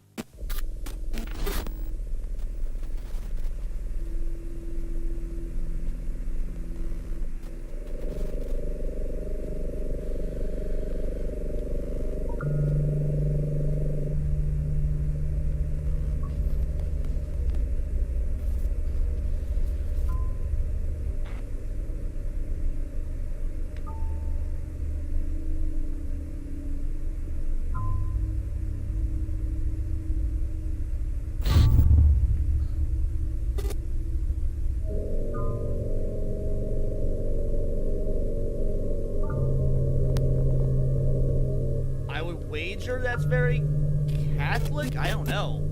Book of Marv Pius, a statement by Professor Aedor Petrov Liberate, lowercase Saxon. Oh, 1864. Okay, so this is like original religious lore about Marv Pius. A grieving parent is most conductive to cosmic forces. There's that triangle on her back. And thus she bargained with the keen serpent who would redeem her motherhood in the shores of the Weser River.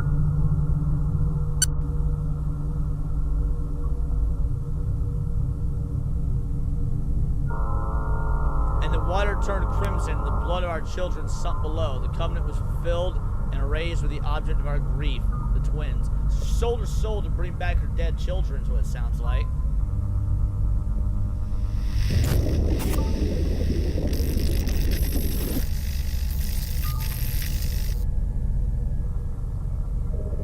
Yet the contract commands the sorcerer's willingness, and the bargain commands veneration.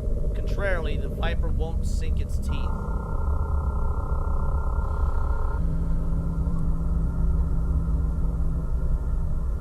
Symbols speak the language of our faiths. The circle. Oh, okay. Alright, so we're looping back to the circles, finally. Cycle of obsession. The triangle is the fire. The inverted triangle is water. The line is the bond. Yeah, I can see the Dante vibes, Molly. In their covenant, the serpent wouldn't grant power to those who venerate it. Power to defy death. Power to reunite life and death. Sorry, it would grant power, not wouldn't. Would, my bad.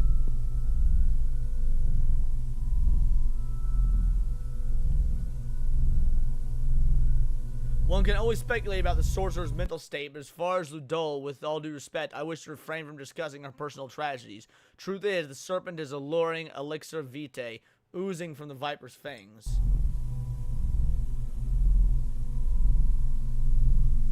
I was thinking about the flutist. He kind of reminds me of a more darker version of the Native American deity called Kokopelli. I've heard of that, but I don't know much about it. Pied Piper refers to the charismatic leader who makes enticing but dangerous false promises, leading followers to ruin. Yep, that's correct. There's a hunchback, flute-playing figure symbolizing fertility, joy, agricultural abundance, trickster, healer, and traveler. That does coincide with what we saw from his appearance on the shores.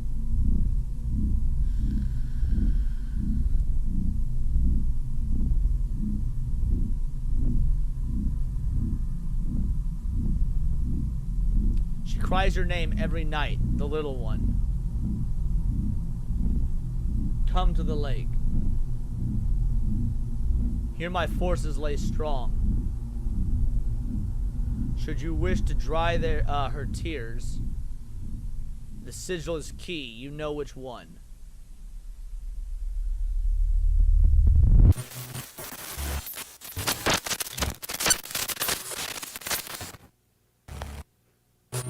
Please record your message. When you have finished recording, you may hang up or press 1 for more options. And yeah, that's what it seems like, Jake.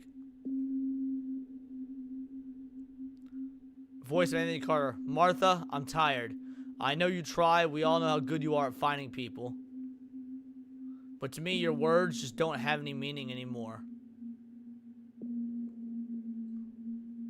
You say you'll fix things, then look away and frown. Then a cold stare, you return the same old condolences.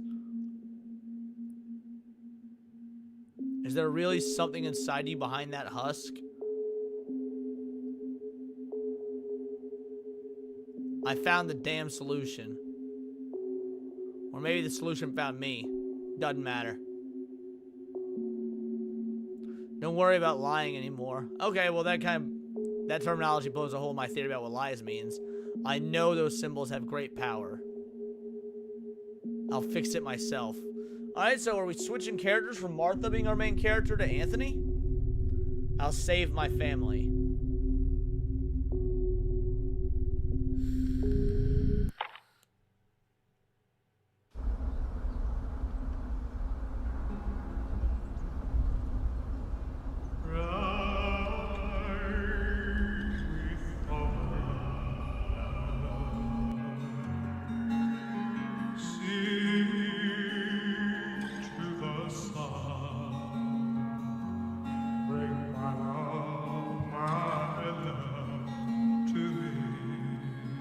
Dude, the audio design of this series is so damn good.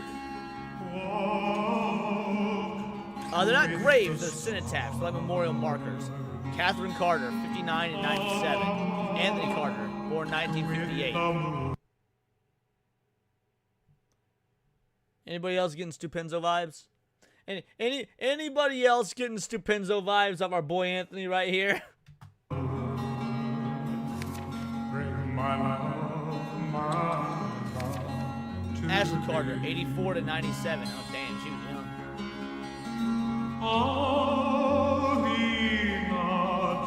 Journey home had all the Blackstones turn. To him, a grimace in each, and a judging stare.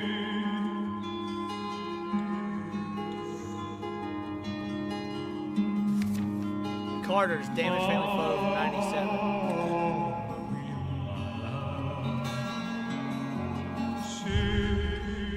Entire population disappeared. Details about the investigation remain unreleased to the press and public. Okay, so it's not telling us anything we don't really know. Analysis of the days leading up to the event reveals a strange vacuum of communication and traffic from Old Oakburn to nearby towns and villages. Okay, all right, that's important. An analysis of the days leading up to the event reveals a strange vacuum of communication and a traffic from Old Oakburn to nearby towns and villages, including the mother town of Ritzovik. Now, why would they travel to Ritzovik? Because that's where the circle thing opens up and the people who stay there are never seen again.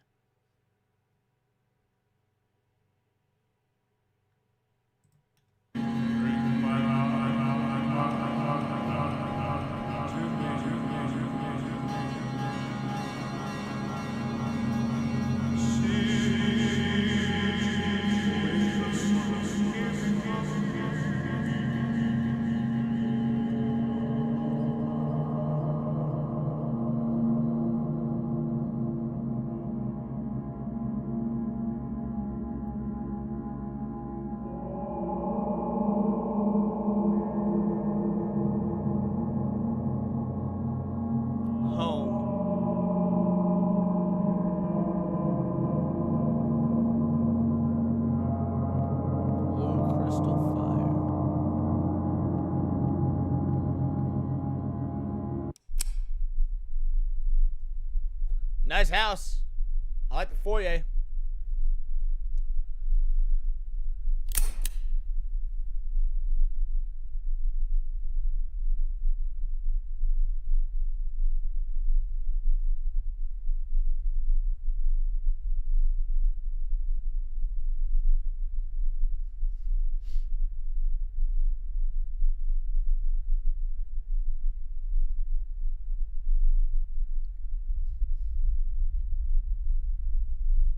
That's odd.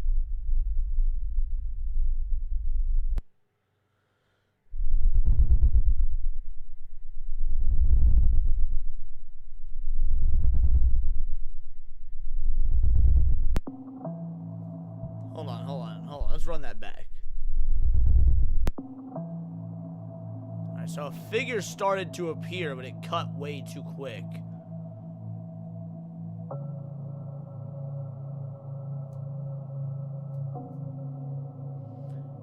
All the things stood still, perfect to memory.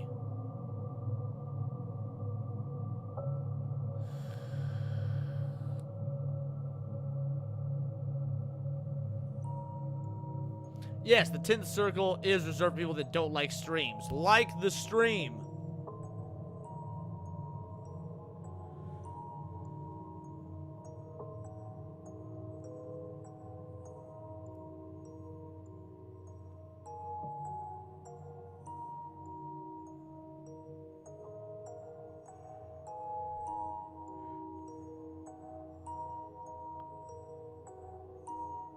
Ashley's diary.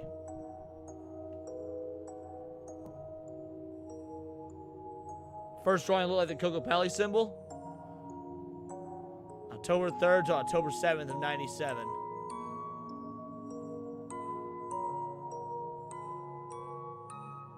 Cold and foggy morning, the wind blew softly as the outsider stumbled upon our gates. Hunched and cloaked, he came towards us deeply injured.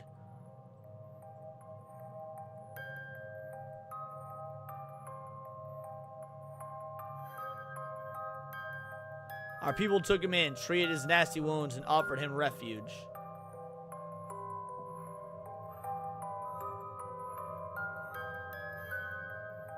He's tall and thin. He towers over any crowd and shines at the touch of the sun. From his dark cloak, he withdrew a flute.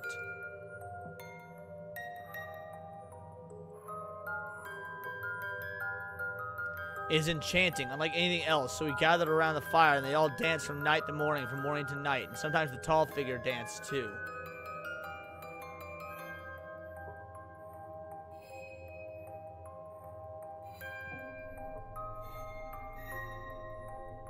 He stays here. He roams the night, spreading melody throughout the avenues, soothing the ill and children, all folks into mighty peaceful sleep. In anxious nights, he calms my heart.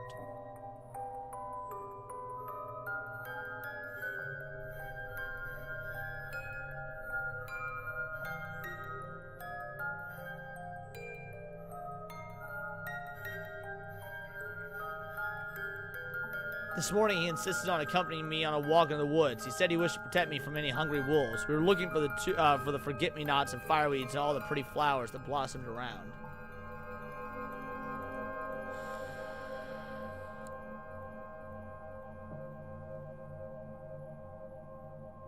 Most of the time, he'd follow silently, but then the wind would blow around us, and I'd understand his words.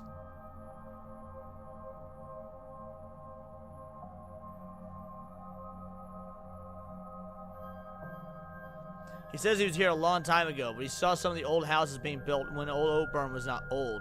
He led the people there. The settlement thrived, but then came times of wrath and was consumed in a great fire.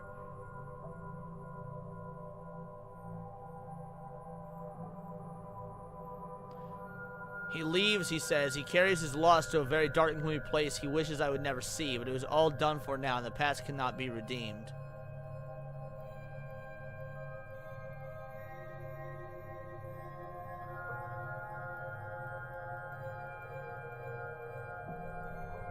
Would you like to see something beautiful? He said, and we walked out of the woods to the shore of the lake.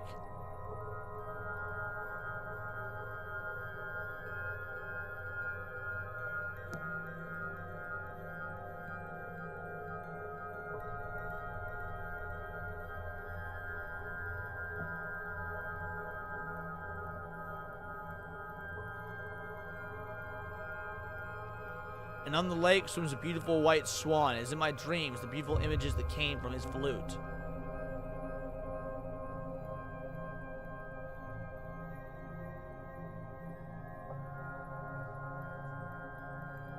Dad says the lake is barren, and there is no fish and no animals drink there. No life could exist in those waters.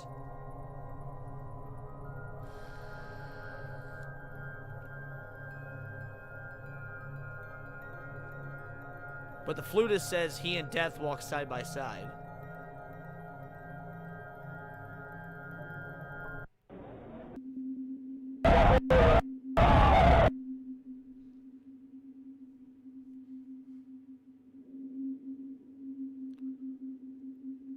One day before the magnum opus. Carter family's last recorded call.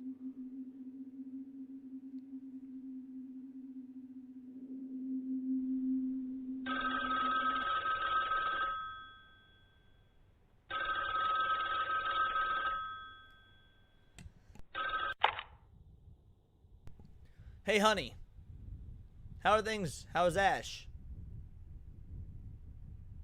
Yeah, I'm fine. Just calling to say that I won't actually be making it home tomorrow. There's an accident. One of our trainees messed up really bad today, and, I'll spare you the nasty details. They were really, really dumb with a rifle. No, the dumbass is alive. Lucky. Now, of course, they want me here to help them sort out this mess. I'm really, really sorry. Yeah. Yeah. I don't know. Until we get everything sorted out, it shouldn't take more than a week.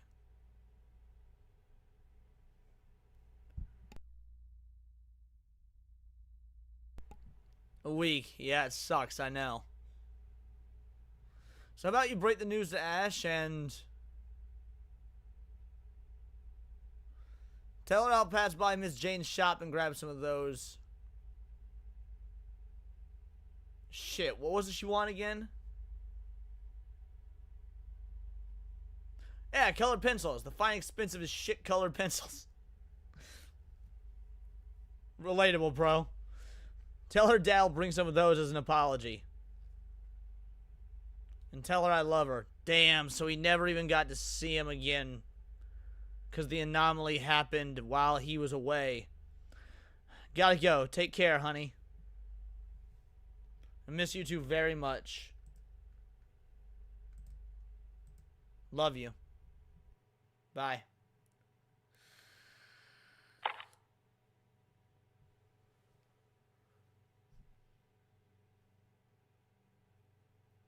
Yeah, agreed, that darn otaku.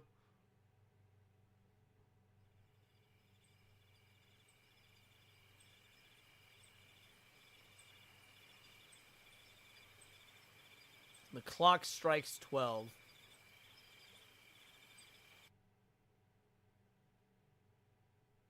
Towards the attic there in which will bargain the weight of his grief.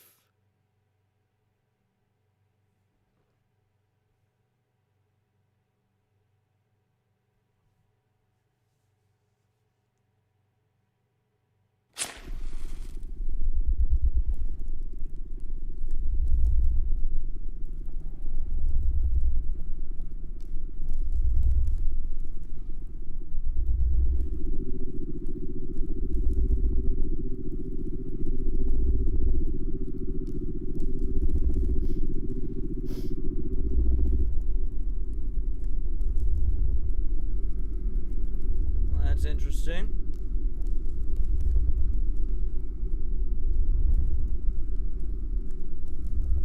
What you doing, Carter? To what do I kneel? I see your symbols and I acknowledge your divinity.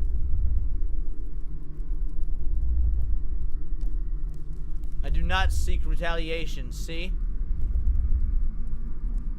Devotion. I shall only ask one thing in return. Homeboy selling his soul too. A lot of all people selling their souls. The lives of my family. Free them. Dispose of mine as you see fit. Free my child. Free them both and keep me instead. I beg you.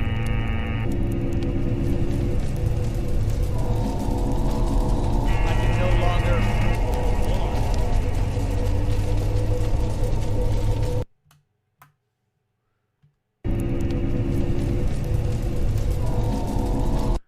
I can no longer bear it. Whatever you be, I've seen your light. I've answered your call.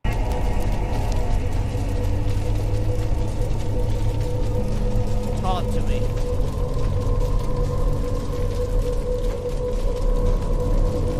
Lord of the Rats, talk to me. Yeah, more Pied Piper shit. Lord of the Rats.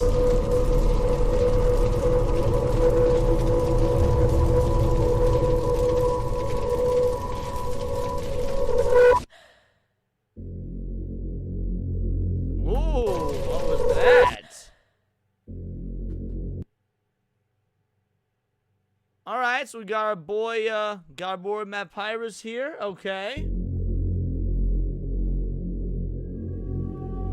Follow the melody. What up, Philip? Where are you, Anthony? Those anguish cries? Whose anguish cries? My bad. Drew towards me with all your force.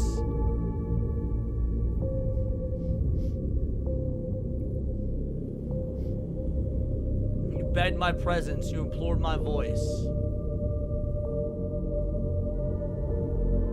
Now hearken to my melody. Seek the wind.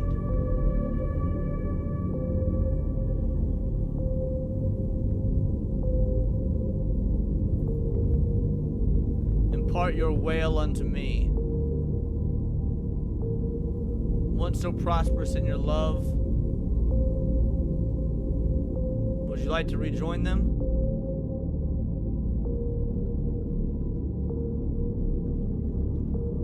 Instruct me.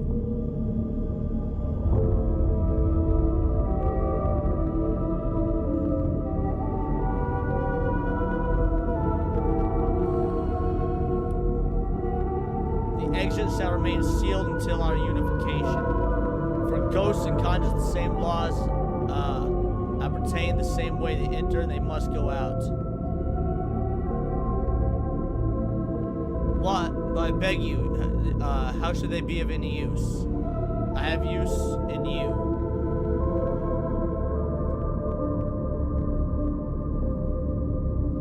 Thus, I tempt you to a compact of such value. A compact of such value. How? You'll join them. May you rest united in their slumber beneath these waters.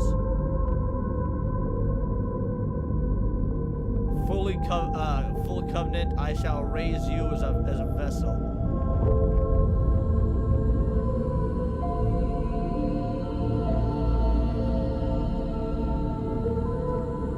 That hesitancy, you failed as their protector once, and I'll offer you the faculty to redeem your fatherhood. God damn, what a dick!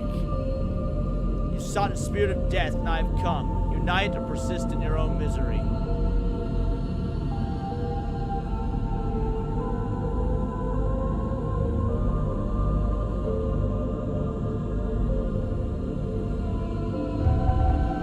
I accept.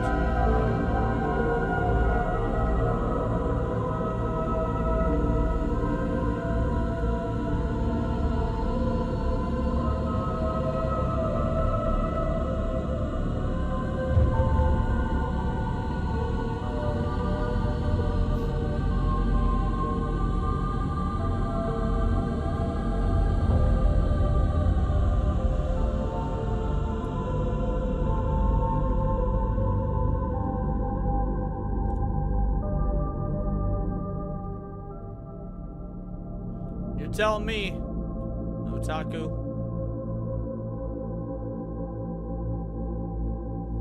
Was that even English? No, it is not.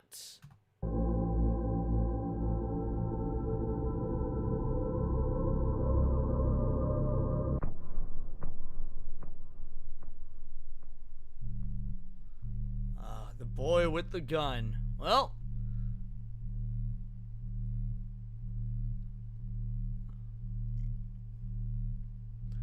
After the encounter, Carter wanders the mountain for 5 days, allegedly in a deranged state of mind. Oh! So wait, was he the John Doe?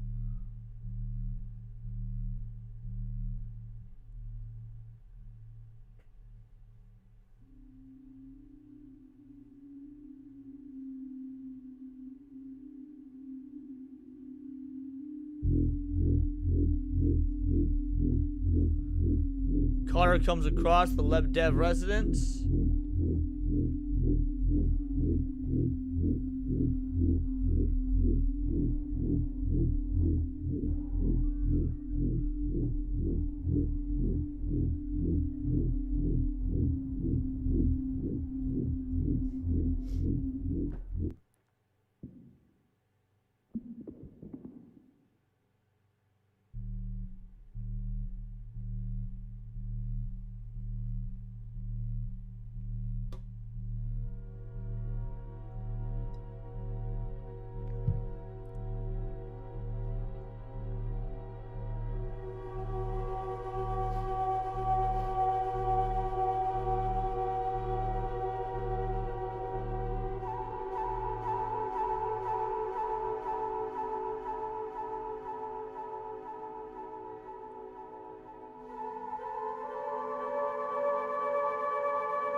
Caller confessed to murder.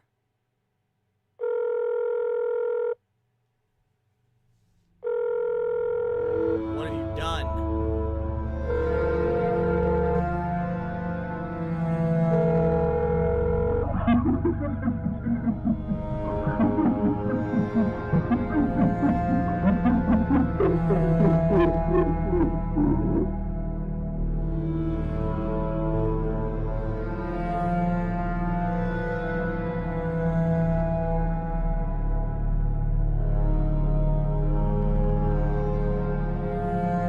will it be then, Martha?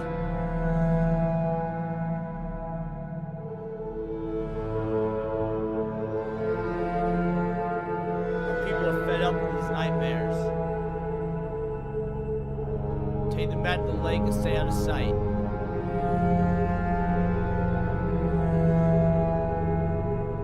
And make sure they sink.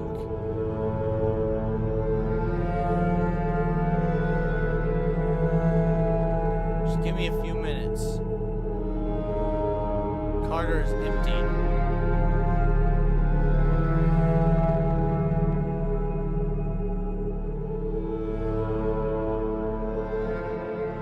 No, this is not Carter anymore.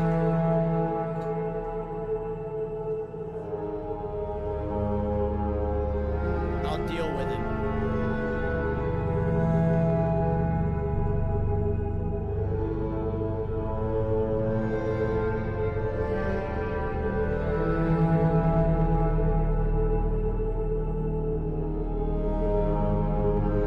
See the Aster.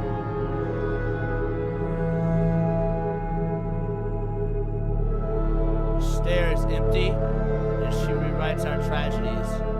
As long as she writes sins, not tragedies. That night, in their papers, she writes the brothers. Drowned and sunk.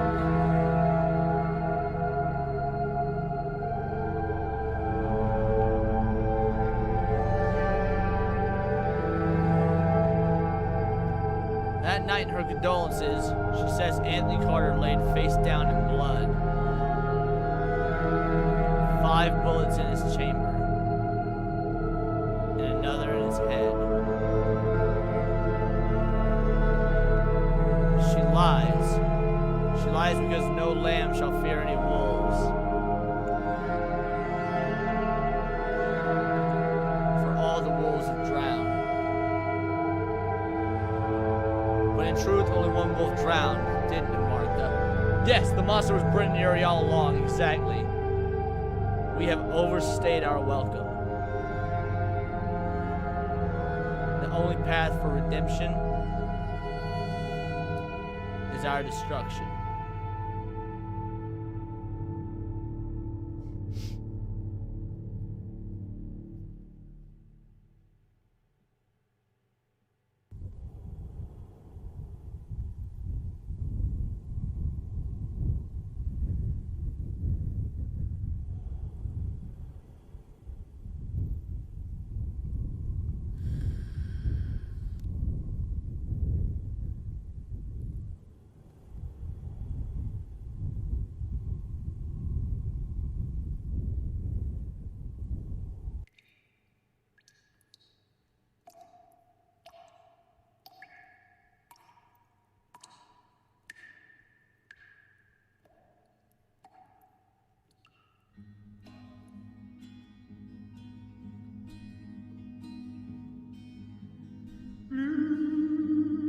And that's it?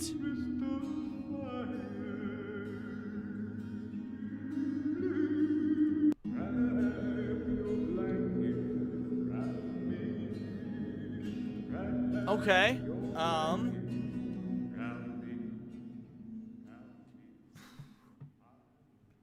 So where do we go from here? That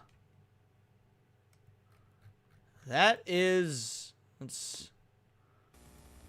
So we've got this... I guess it boils down to we've got this town that... You know, these circles come. I guess the circles are part of his magic. You know, part of Merv Paya's magic, and then he's just some ancient eldritch beast. This god that, you know, just like most gods, relishes in getting worshippers. He's a god of death. He tricks the whole town into basically conforming to him, and I mean, I imagine they didn't all... They kept using the word drown, but I don't think they would have actually drowned because it says nobody was ever found. And if that's the case, then... Because you would think, you know, they would have sonar swept the lake or something, would have found bodies.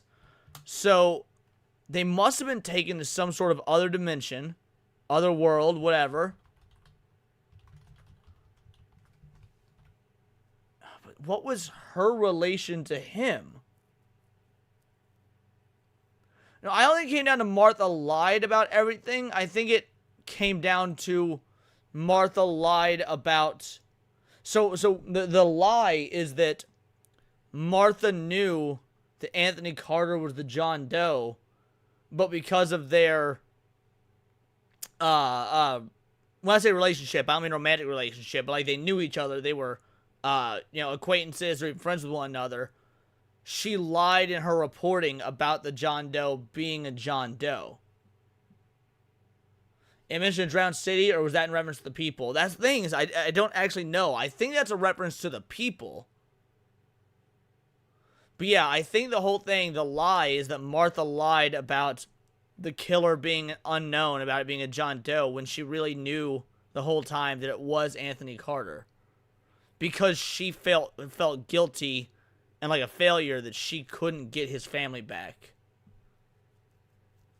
That's my read on it. I could be wrong, but that's my read on it, is that she was part of the police. She was tasked with finding the missing persons.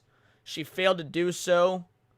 It drove Anthony, who having lost his family and whatnot during the disappearance caused by Merv Paya, that he went to sell his soul in effort to get his family back. Merv Paya is like, all right, fine, you can join your family in the afterlife, you gotta do something for me. He went and had him go and kill the people. She's the cop that invested the killing, and she knew what it was, and she effectively blames herself for it. Yeah, which was a mistake if you think about it, since Carter's now a servant to that flutist. Exactly. It sounds like she was also playing that she killed... And yeah, she may have killed Carter. That's true. She may have killed Carter afterwards. That was a lot, guys. That was a lot. Alrighty, well, good show. Good show. This one was definitely worth doing. This one was far less scary. Like it's supposed to be Analog Horror Nights. This is probably the least scary of any of them we've done. But the story was incredibly intriguing, and the way that it was told out of sequence and using all these coded words, basically built up its own lore and mythology, that was really cool. I actually quite enjoyed that. I liked the decoding the mystery of it aspect. So for next week, I'm going to try and find something that does have a bit more, yeah, I'll agree that it was unsettling, Dax. I definitely agree it was unsettling. Yeah, Molly says eerie. I agree with the term eerie. But my fascination with trying to figure out the story really overshadowed. Now, in the beginning, especially those first 2 episodes, where they went hard on the sound design, that was definitely, that got me. The sound design in those first 2 episodes was rough. And I mean that in a good way. I love these, man. I love these Analog Horror Nights. I really do. But we got to put the kibosh on it for the evening. You hate my shirt? Yeah, I know. I knew you would hate my shirt. It was a gift, man. It was a gift. My dad gave me this shirt. All right. Zax is still live. I'm going to go ahead and set up the raid. We're going to raid into Zax right now. There's 100 of you watching. We're raiding over into Zax. Say Vital Idol Raid. Thank you all so much for showing up. I will see you tomorrow evening for the Sunday special stream. And until next time, it is all here in the Nerdosphere. This has been Words of Paradise. Thank you, everybody. Good night.